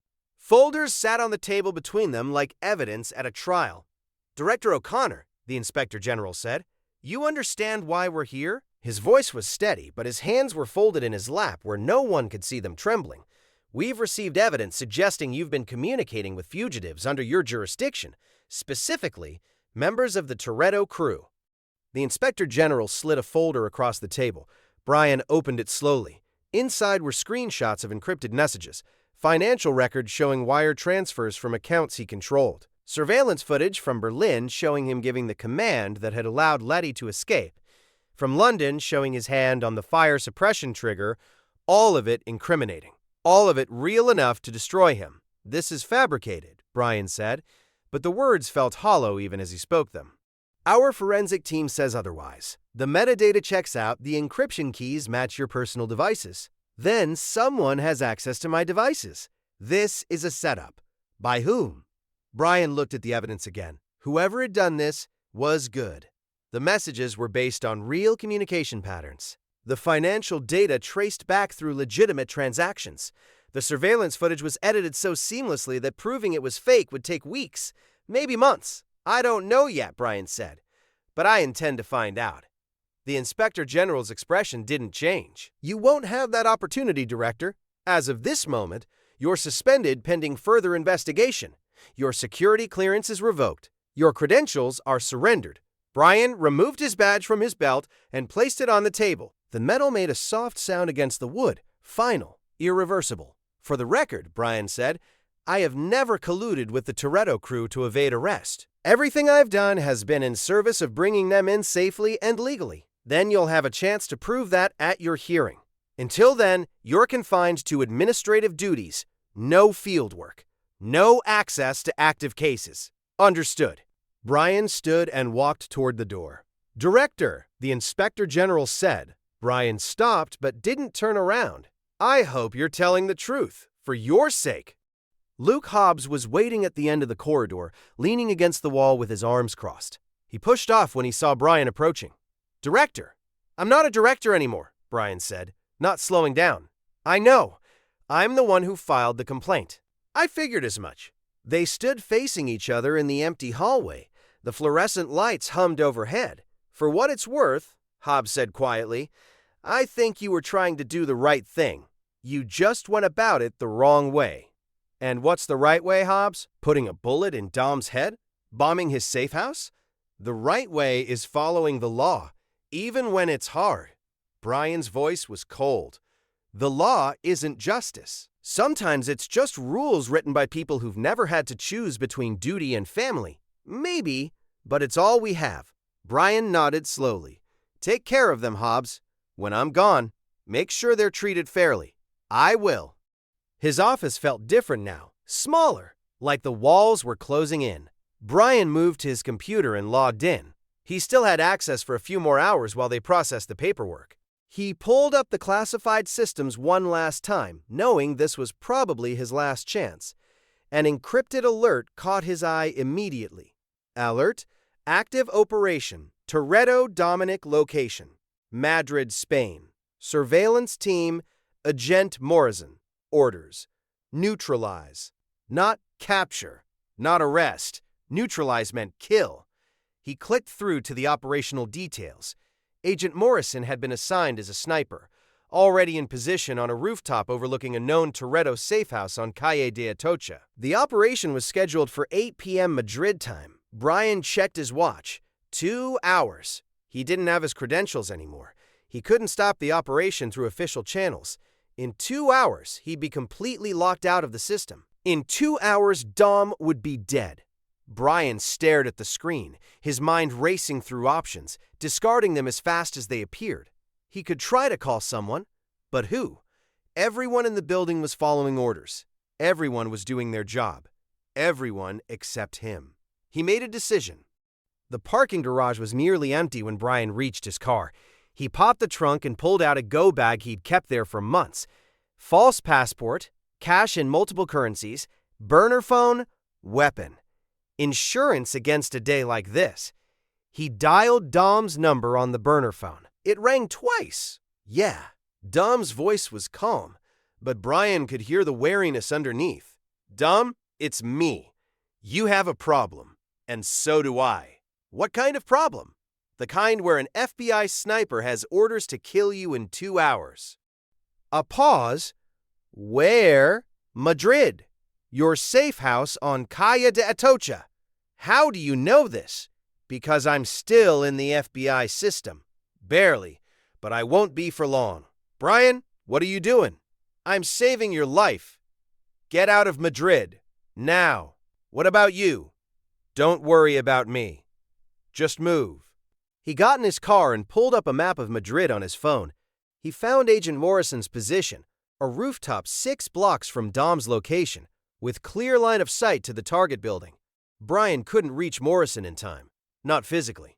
But he still had access to one system, one tool that could create a distraction anywhere in the world in 90 seconds. He pulled up a restricted FBI interface on his phone, one he still had authorization to use for the next few hours. His hands were shaking as he navigated to emergency response protocols.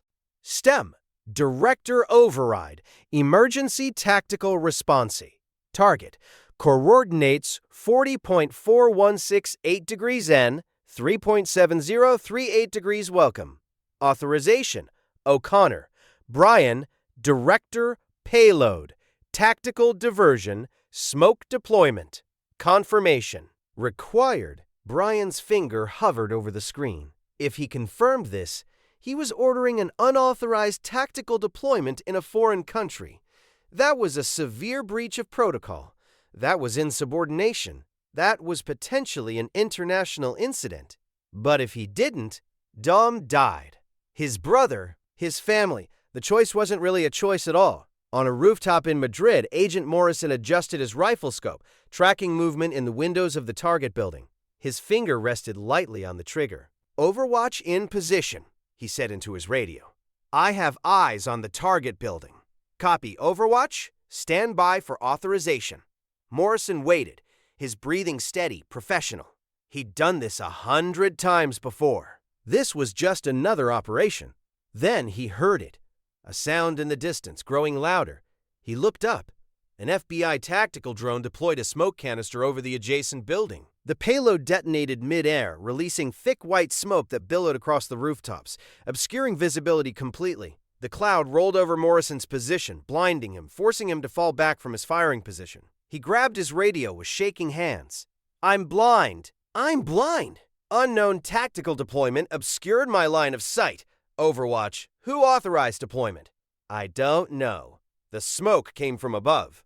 In the FBI command center in Washington, alarms blared across every screen. An analyst turned to the senior officer on duty, her face pale. Sir, we have an unauthorized tactical deployment in Madrid. A smoke deployment just hit an FBI operational position. Who authorized it? The analyst checked her logs, her hands trembling. Director O'Connor, sir. Get me the Inspector General, immediately. In his car, Brian's phone buzzed with an alert. Alert. Federal warrant issued. O'Connor. Brian. Charges. Unauthorized tactical deployment. Obstruction of justice. Abuse of authority. Brian stared at the screen for a moment. Then he crushed the phone under his boot and threw the pieces out the window. He was the most wanted man in America now. But Dom was alive. Brian started the car and drove toward the airport. In Madrid, Dom and Letty exited the safe house, carrying go bags, ready to run.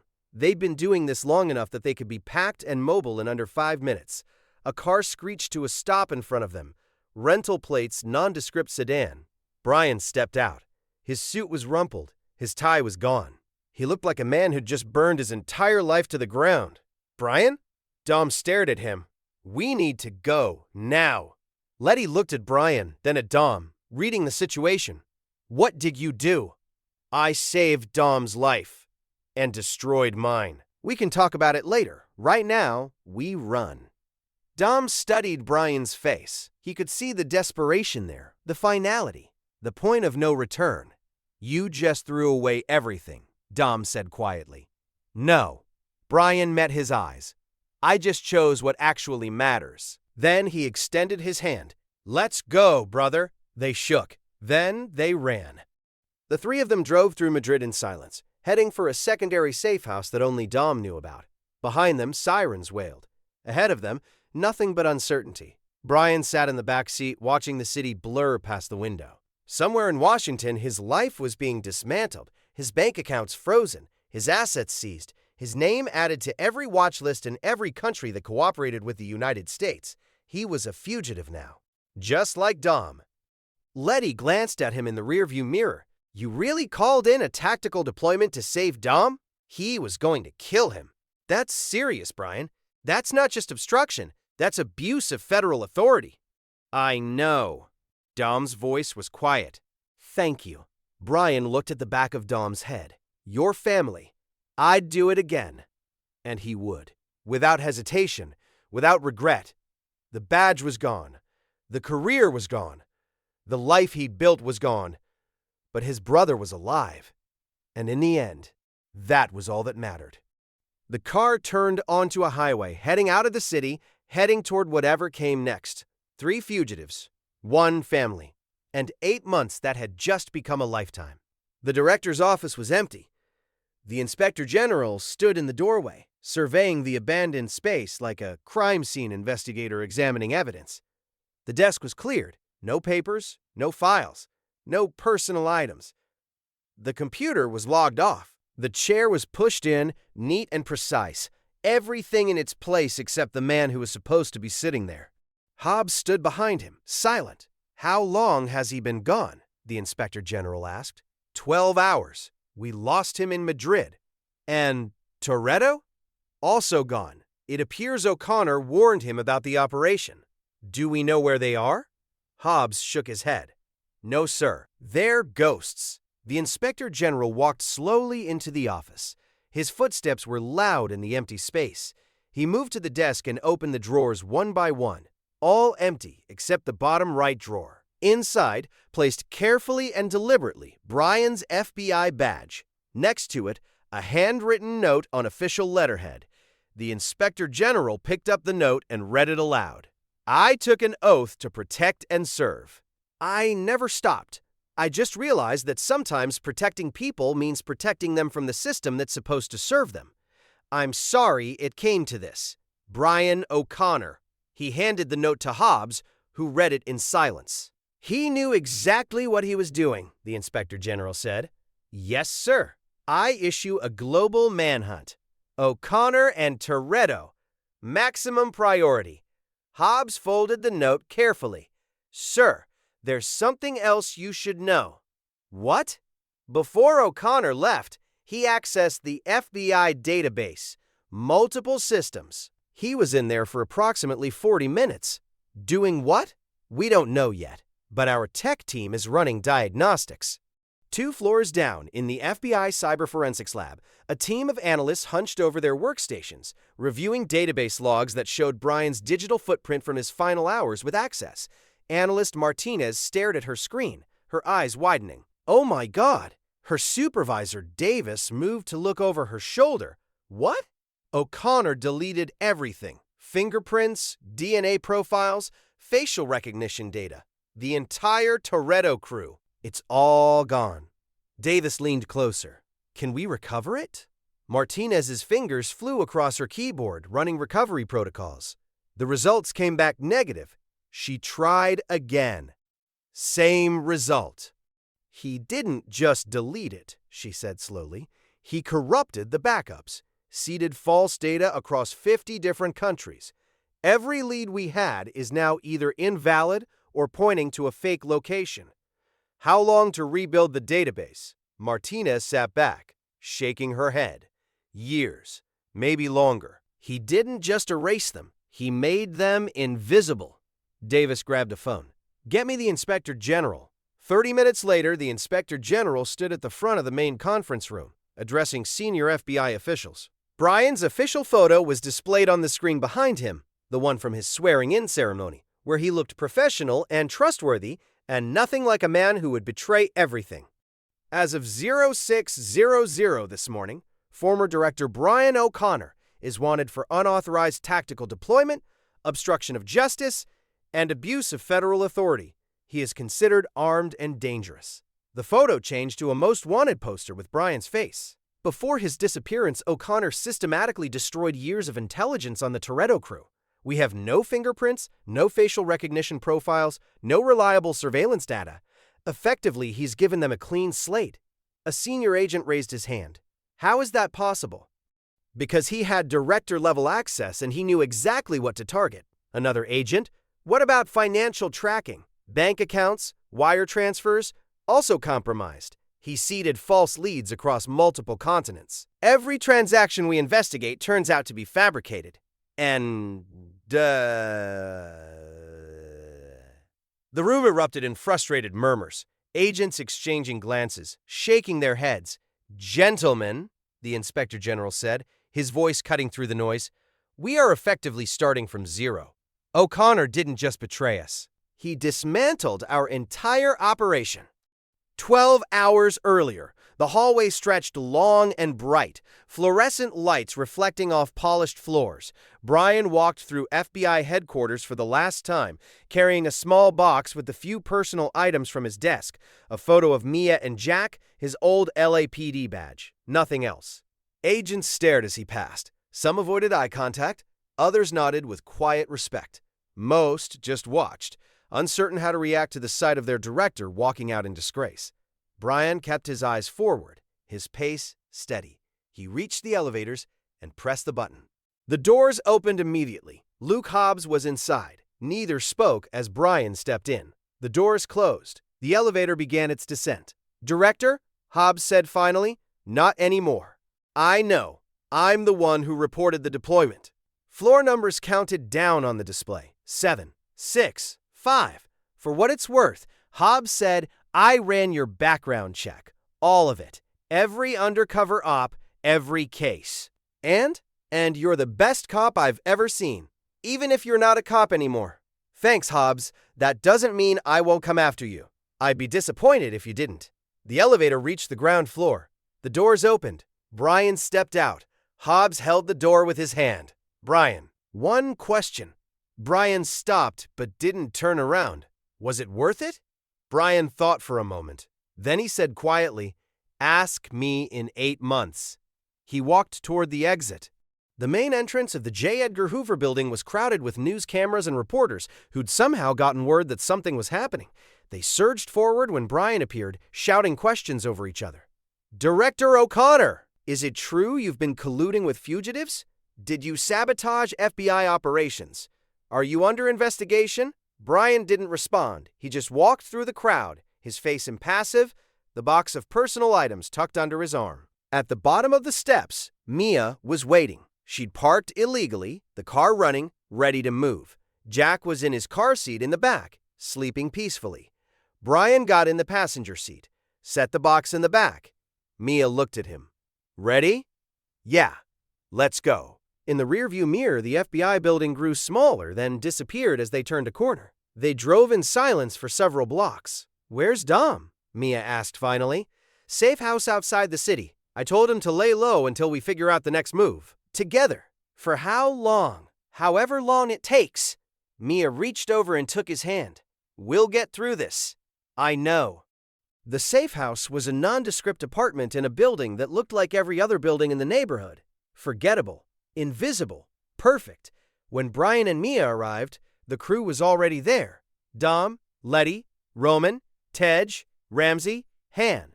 All of them gathered in a living room that was too small for this many people, but they made it work. They always did.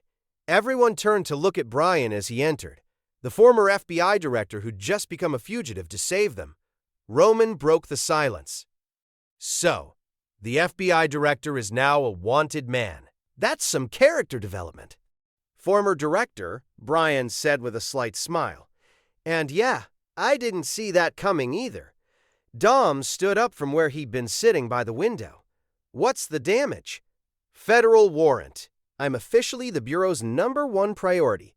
Tej leaned forward in his chair. "What about us?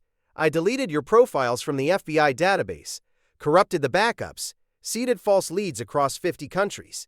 They can't track you anymore, not reliably. You scorched earth the entire operation." It was the only way. Dom walked across the room until he was standing directly in front of Brian. For a moment, no one moved. "You didn't have to do that," Dom said quietly. "Yeah, I did. Your family." Dom nodded slowly. Then he extended his hand. Brian took it. They pulled each other into an embrace, not the quick backslapping hug of casual friends, but the tight grip of brothers who'd found each other again after being lost. Dom's hand gripped the back of Brian's neck. Brian's fist clenched in Dom's shirt. "Thank you," Dom said quietly, only loud enough for Brian to hear. "Don't thank me yet. We still have to survive this." They separated. Letty stood up, her eyes meeting Brian's. "What's the plan?" she asked. Brian looked around the room at all of them. "His family, the people he just destroyed his life to protect. We stay off the grid for 8 months. After that, the Legal Defense Fund clears. I can present the whole package to the Attorney General. Full immunity for everyone in exchange for testimony against the real criminals."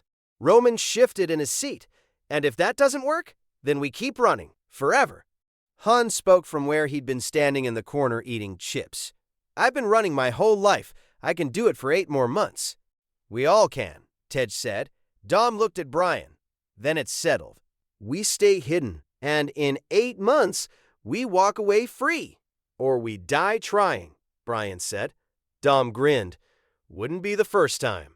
Later that night, after the others had dispersed to various rooms in the safe house, Brian stood at the window looking out at the city lights. Mia came up beside him, slipping her hand into his. Jack was asleep in a portable crib nearby, his tiny chest rising and falling peacefully. "How does it feel?" she asked.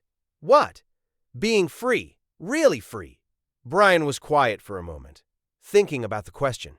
Strange. Terrifying. Like jumping off a cliff and not knowing if there's water below. "But," he turned to look at her, "but I can breathe again. For the first time in months, I can breathe. I should have trusted you. Should have known you had a plan." He pulled her close, kissing the top of her head. "You were protecting Jack. I don't blame you for that. I never could." They stood together in the darkness, watching the city that didn't know or care that a former FBI director was hiding in an anonymous apartment, planning his next move. 8 months, Mia said. 8 months. We can.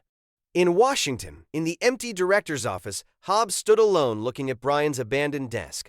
He'd found something the inspector general had missed, a single photograph that had slipped behind the desk drawer. Brian and Dom at race wars, young and laughing, before everything got complicated. Hobbs studied the photo for a long moment. Then he folded it carefully and put it in his pocket. He'd find Brian eventually.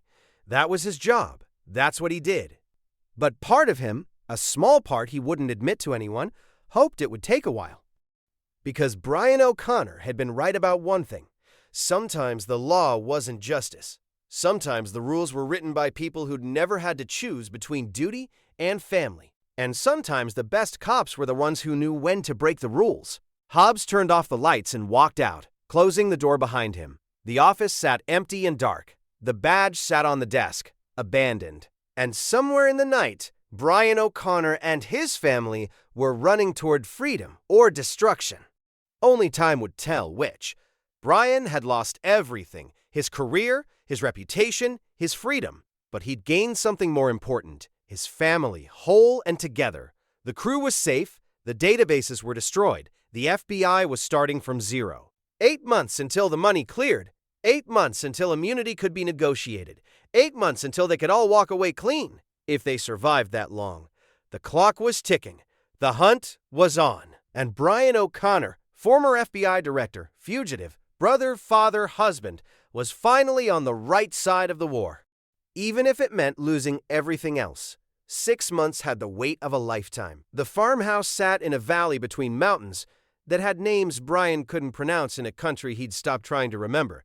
Eastern Europe somewhere. The exact location changed every few weeks, coordinates that existed only in Dom's head and nowhere on paper. The morning light came cold through the kitchen window. Dom stood at the stove cooking eggs, Letty setting plates on the table with the automatic movements of routine. Roman and Tej argued over the last of the coffee, their voices low and familiar. Han sat reading a 3-day-old newspaper, eating chips for breakfast like he always did. Ramsey hunched over her laptop, monitoring signals that most people didn't know existed. Brian entered carrying Jack, Mia following behind. The boy was 8 months old now, starting to babble and reaching for everything. He grabbed at Brian's collar with chubby fingers making happy sounds. "Morning, fugitive," Roman said, not looking up from his coffee. "Morning also, fugitive," Brian replied, settling Jack into a high chair. "Yeah, but I was a fugitive before it was cool." "Nobody thinks being a fugitive is cool, Roman," Tej muttered. "Speak for yourself." Mia helped Jack with some soft food while Brian poured what was left of the coffee. The normalcy of it all felt surreal, like they were a normal family having a normal morning instead of 8 of the FBI's most wanted hiding in a farmhouse at the edge of the world. "How much longer?" Mia asked quietly, looking at Brian. 2 months. The legal defense fund clears in 8 weeks. After that, we can make the deal. Dom turned from the stove, spatula in hand. "Assuming the AG takes it." "They will. I have enough evidence to implicate 12 senators, 4 DOJ officials, and half the FBI's senior staff in corruption charges. They'll trade our immunity for those arrests." Han looked up from his newspaper. "And if they don't, then Plan B." Letty leaned against the counter. "What's Plan B?" "We disappear, permanently. New identities, new lives, new everything." "I can make that happen," Ramsey said without looking up from her laptop. "Ghost protocols, deepfakes, complete digital reconstruction. We'd be untraceable." Dom nodded slowly. "Let's hope it doesn't come to that." A beep from Ramsey's laptop cut through the conversation. She stopped typing, her expression shifting from casual to concerned in the space of a heartbeat. Guys, we have a problem." FBI just activated a massive surveillance sweep. They're using satellite imagery, traffic cameras, border checkpoints. It's coordinated, global. Tej moved to look over her shoulder at the screen. "For who?" Ramsey's eyes met Brian's. "For you." The screen showed a map of the world with red zones highlighting areas of concentrated FBI activity. Hundreds of agents deployed, dozens of satellites repositioned, thousands of checkpoints activated. "They're going all in," Brian said quietly. "Can we stay ahead of them?" Dom asked. "For 2 months. Maybe, but it'll be close." Ramsey zoomed in on the map. "There's something else. The search pattern is focused on Eastern Europe, specifically this region." Han set down his newspaper. "They know we're here." "How?" Letty demanded. "I don't know," Ramsey said. "But if they're narrowing the search to this area, we need to move. Now." "Where?" Dom asked. Brian was quiet for a moment, thinking. Then he said, "Home." Mia looked at him. "What?" "Los Angeles. The last place they'd look for us." "That's insane," Tej said. "Exactly. Which is why it'll work." Dom studied Brian's face, reading the logic behind the madness. "He's right. They'll be searching every corner of Europe. They won't expect us to run straight into the heart of their operation." "And once we're there?" Letty asked. "We lay low for 2 months. Then I walk into the Attorney General's office with the immunity deal." Han stood up slowly. "You're assuming we survive that long." I'm assuming we're smart enough to stay one step ahead. Dom set the spatula down. Then let's move. Pack light. We leave in 30 minutes. The crew dispersed immediately, the breakfast abandoned. 6 months of false calm shattered by a single alert. They'd done this before, they'd do it again. And in 2 months, maybe, just maybe, they'd never have to do it again. The convoy of vehicles raced through Eastern European countryside under gray skies. 6 cars moving in formation. Chargers, GTRs, modified imports that Dom had been building in the barn while they waited. The engines roared in harmony, a symphony of speed and desperation. Brian drove the GTR with Mia beside him and Jack asleep in his car seat in the back. In the rearview mirror, he could see Dom's Charger, Letty, at the wheel. Behind them, the others. "You think this will work?" Mia asked. "I think it's our best shot. And if it doesn't?" Brian glanced at her. "Then we've had a hell of a run." She reached over and took his hand, squeezing once before letting go. "Yeah," she said quietly, "we have." 3,000 miles away, Luke Hobbs stood in the FBI command center at Quantico, watching the tactical display as red dots appeared on the map. An analyst turned in her chair. "Agent Hobbs, we have multiple border crossing alerts, Eastern Europe to Western Europe. Vehicles matching the Toretto cruise specifications. How many vehicles?" 6. Moving together in convoy formation.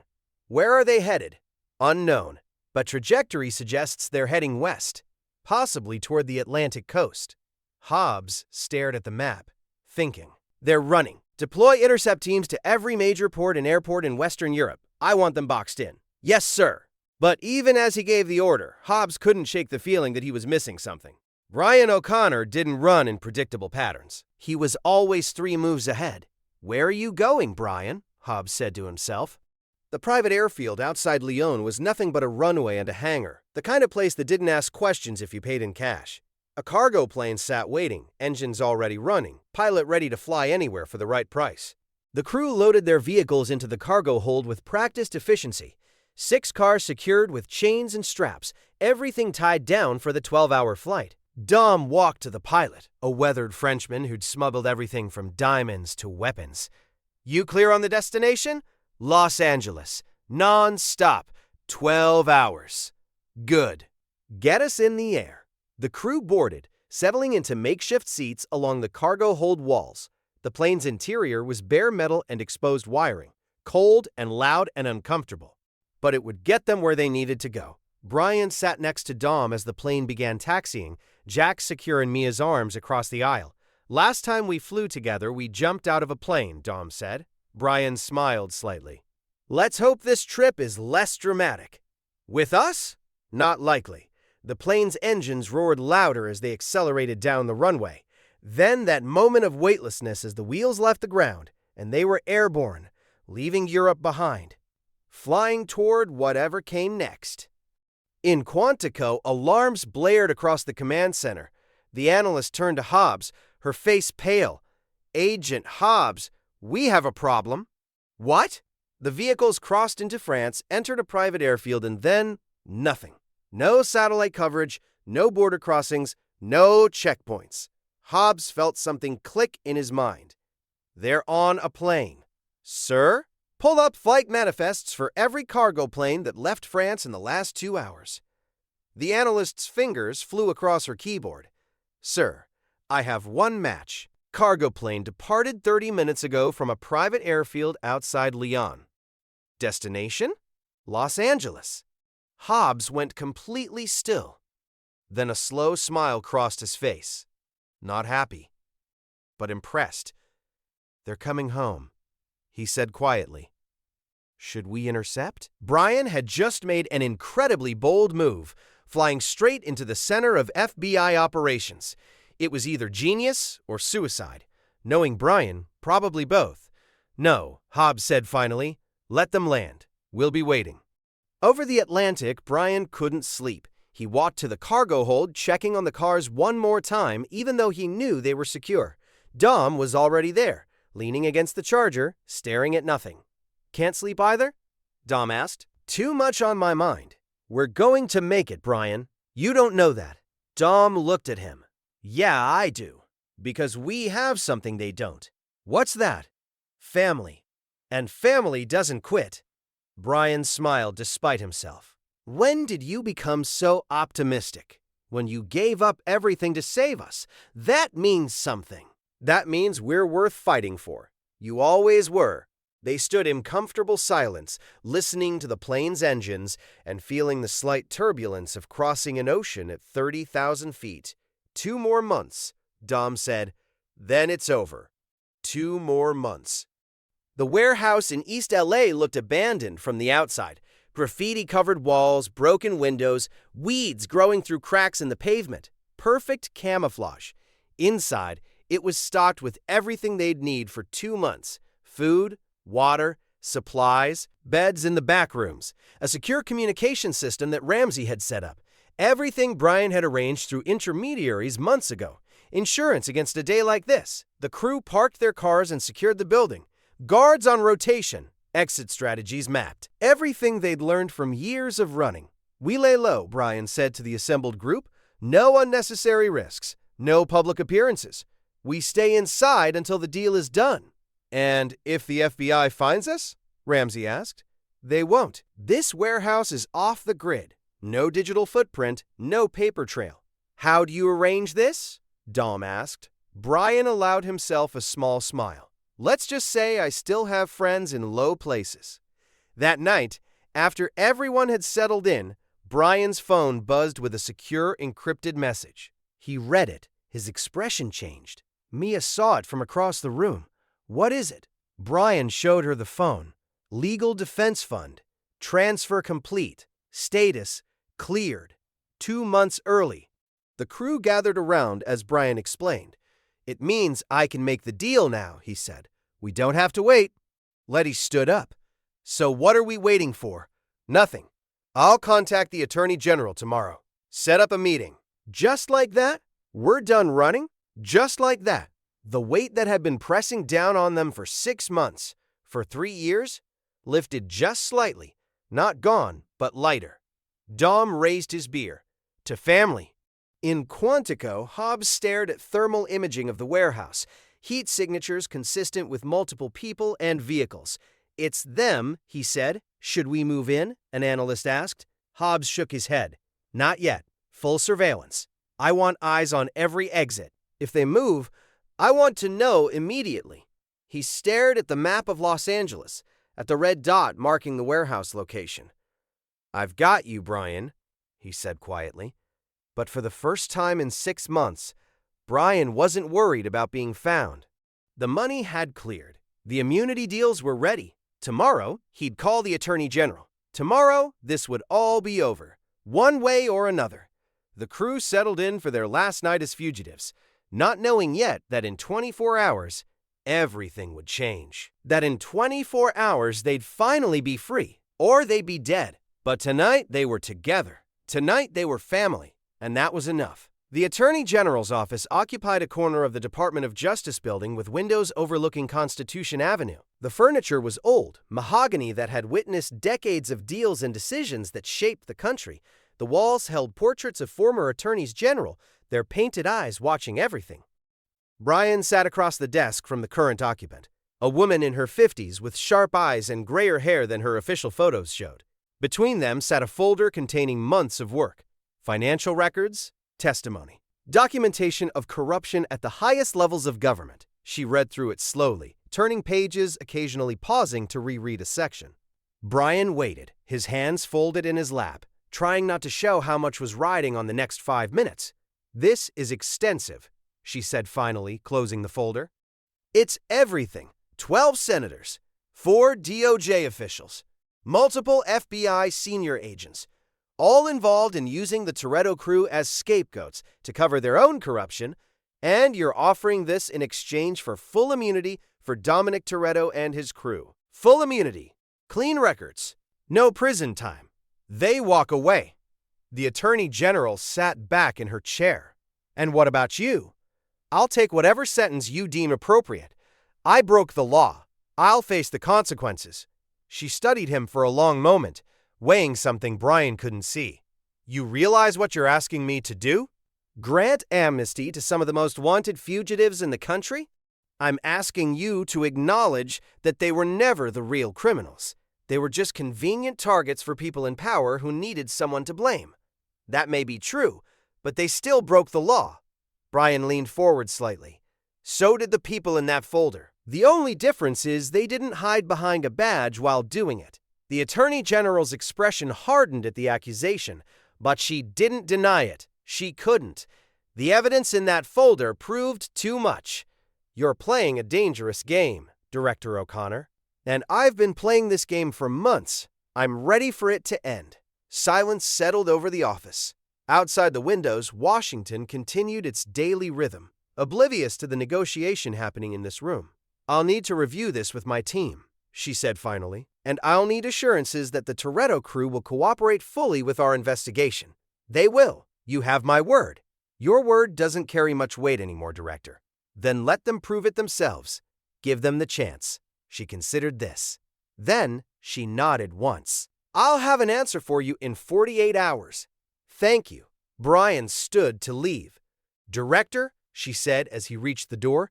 He stopped, turned. One question. Was it worth it, destroying your career for them? Brian didn't hesitate. Every second. Back at the warehouse, the crew waited anxiously. Brian had been gone for 6 hours. The meeting should have taken 2 at most. When he finally walked through the door, every head turned toward him. Well? Dom asked. We'll know in 48 hours. That's it? We just wait. That's it. Tage leaned back in his chair. And if they say no, then we activate Plan B. New identities, new lives. Mia walked to Brian, studying his face. Do you think they'll take the deal?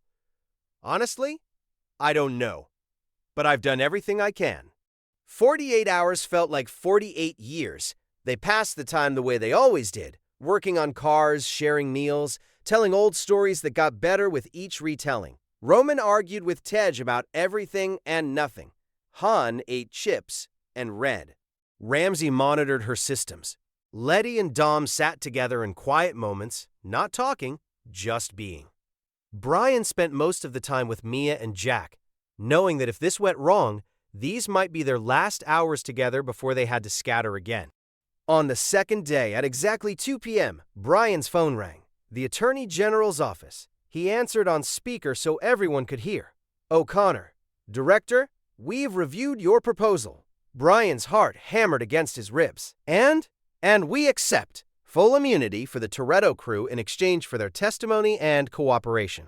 The warrants will be vacated immediately. The warehouse erupted. Roman hugged Tej. Letty kissed Dom. Han smiled. Actually smiled. Ramsey closed her laptop and laughed.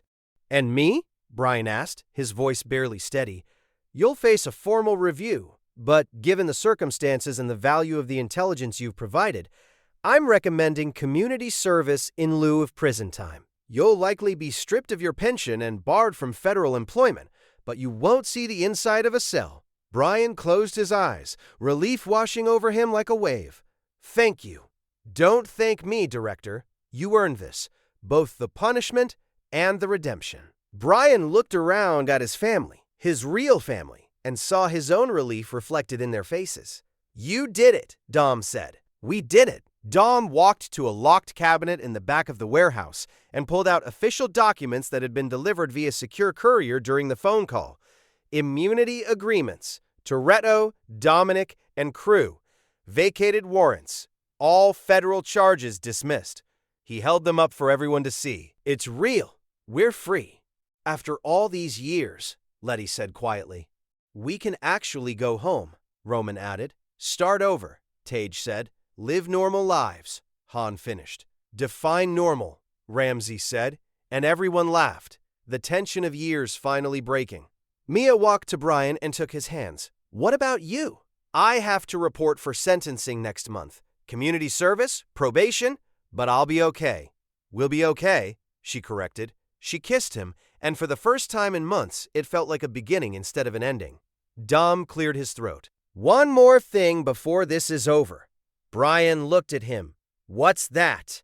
You owe me a race. A real one. No FBI, no warrants. Just 2 drivers and a quarter mile. Brian grinned. You're on.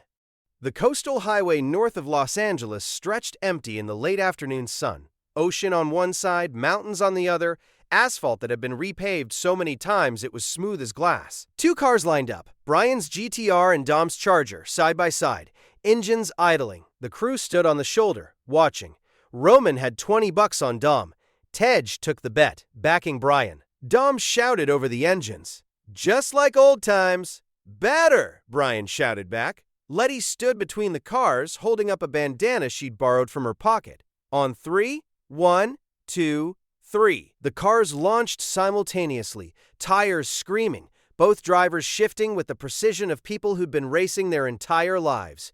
They were perfectly matched, power versus technology, raw strength versus refined engineering. They shifted through the gears in perfect synchronization, decades of racing together written into muscle memory. 4th gear? 5th. The speedometers climbed past 120, 130, 140. Brian's face was focused but calm. This wasn't about winning. This was about being alive, about being free, about being himself again. Dom's face was relaxed, almost peaceful. This was home. This was who he was.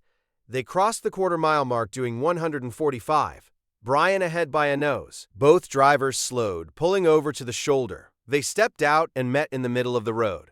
Dom was grinning. You still got it. Just forgot what I was racing for. And what's that? Brian looked back at the crew standing by the roadside. His family, whole and together. This. Family. The people who matter. Dom extended his hand. You made the right choice, Brian. I just chose what mattered. They shook, then pulled each other into an embrace. Brothers, finally free. 6 months later, the beach house in Malibu sat on a cliff overlooking the Pacific. Dom had bought it with money from the legitimate automotive business they'd opened. Custom builds, restoration work, nothing that would attract federal attention. The deck was crowded with family. Dom at the grill, flipping burgers. Letty setting the table. Roman and Tej still arguing, their voices mixing with the sound of waves. Han eating chips and watching the ocean. Ramsey on her laptop, old habits dying hard. Brian and Mia sat on the steps watching Jack play in the sand. The boy was 14 months old now, toddling around on unsteady legs, grabbing fistfuls of sand and giggling. Dom's infant daughter crawled nearby, the 2 cousins babbling at each other in their own language. How's it feel? Mia asked. What? Being normal, or as normal as we get. Brian thought about it. Strange. Good. Like I can finally stop looking over my shoulder. What are you going to do after the community service ends? I don't know. Maybe open a garage? Maybe teach defensive driving. Maybe just be a dad for a while. Mia smiled. I like that last option. Yeah, me too. Dom walked over carrying 2 beers. He handed one to Brian. Toast? Dom asked. To what? To family. To second chances. To the fact that we're all still here. I'll drink to that. They clinked bottles. You know what the best part is? Dom asked. What? No badges, no warrants, just us. Brian looked out at his family, at Mia and Jack, at Dom and Letty, at the crew that had become his brothers and sisters. This was what he'd fought for. This was what he'd destroyed his career to protect. Yeah, he said quietly. Just us. The sun was setting over the Pacific, painting the sky in shades of orange and gold. The crew gathered around the table, passing food, telling stories, laughing at jokes they'd heard 100 times before. Normal. Finally, impossibly, beautifully normal. Brian's old FBI badge sat in a drawer somewhere, forgotten. He didn't need it anymore, didn't want it. He had everything that mattered right here. In Washington, Luke Hobbs sat in his DSS office, reviewing the final report on the O'Connor case. The immunity deals had gone through. The corruption investigation had netted 12 high-profile arrests. The Toretto crew had testified, then disappeared into civilian life. And Brian O'Connor had completed his community service and vanished from federal records. Hobbs opened his desk drawer and pulled out the photograph he'd kept. Brian and Dom at Race Wars, young and laughing. He studied it for a moment, then smiled slightly. Good for you, Brian, he said quietly. He filed the report as closed and moved on to the next case. some fugitives deserved to stay free. 1 year later, the family sat together as the light faded, as the ocean kept rolling in, as the world turned, and they stayed still. Finally, after years of running, finally home. And every Sunday after that, Brian and Dom raced. Quarter mile, just like always, Brian won 52% of the time. Dom won 48%. Neither of them cared about the score. They were just happy to be racing again. Jack grew up knowing his Uncle Dom, learned to drive before he could read, understood that family wasn't just about blood, it was about who you'd burn the world down for. Mia and Letty became partners in the restoration shop, building classics and teaching the next generation. Roman opened a garage in Miami. Still argued with Tej every day, still made everyone laugh. Han returned to Tokyo, then drifted back to LA, drawn by the gravity of family. Ramsey became a consultant, helping small businesses protect themselves from the kind of surveillance that had once hunted them. And Brian? Brian taught defensive driving to teenagers and police cadets, shared his story, carefully edited, about the cost of choosing between duty and family, about the moment when you realize that some rules are worth breaking. He never put on a badge again. He never wanted to, because he'd learned the most important lesson of all, that being a good cop wasn't about following orders. It was about protecting the people who couldn't protect themselves, even if those people were the ones you were supposed to arrest, even if it cost you everything. Even if the only way to serve justice was to break the law, Brian O'Connor had made his choice, and he'd make it again, every single time. The end.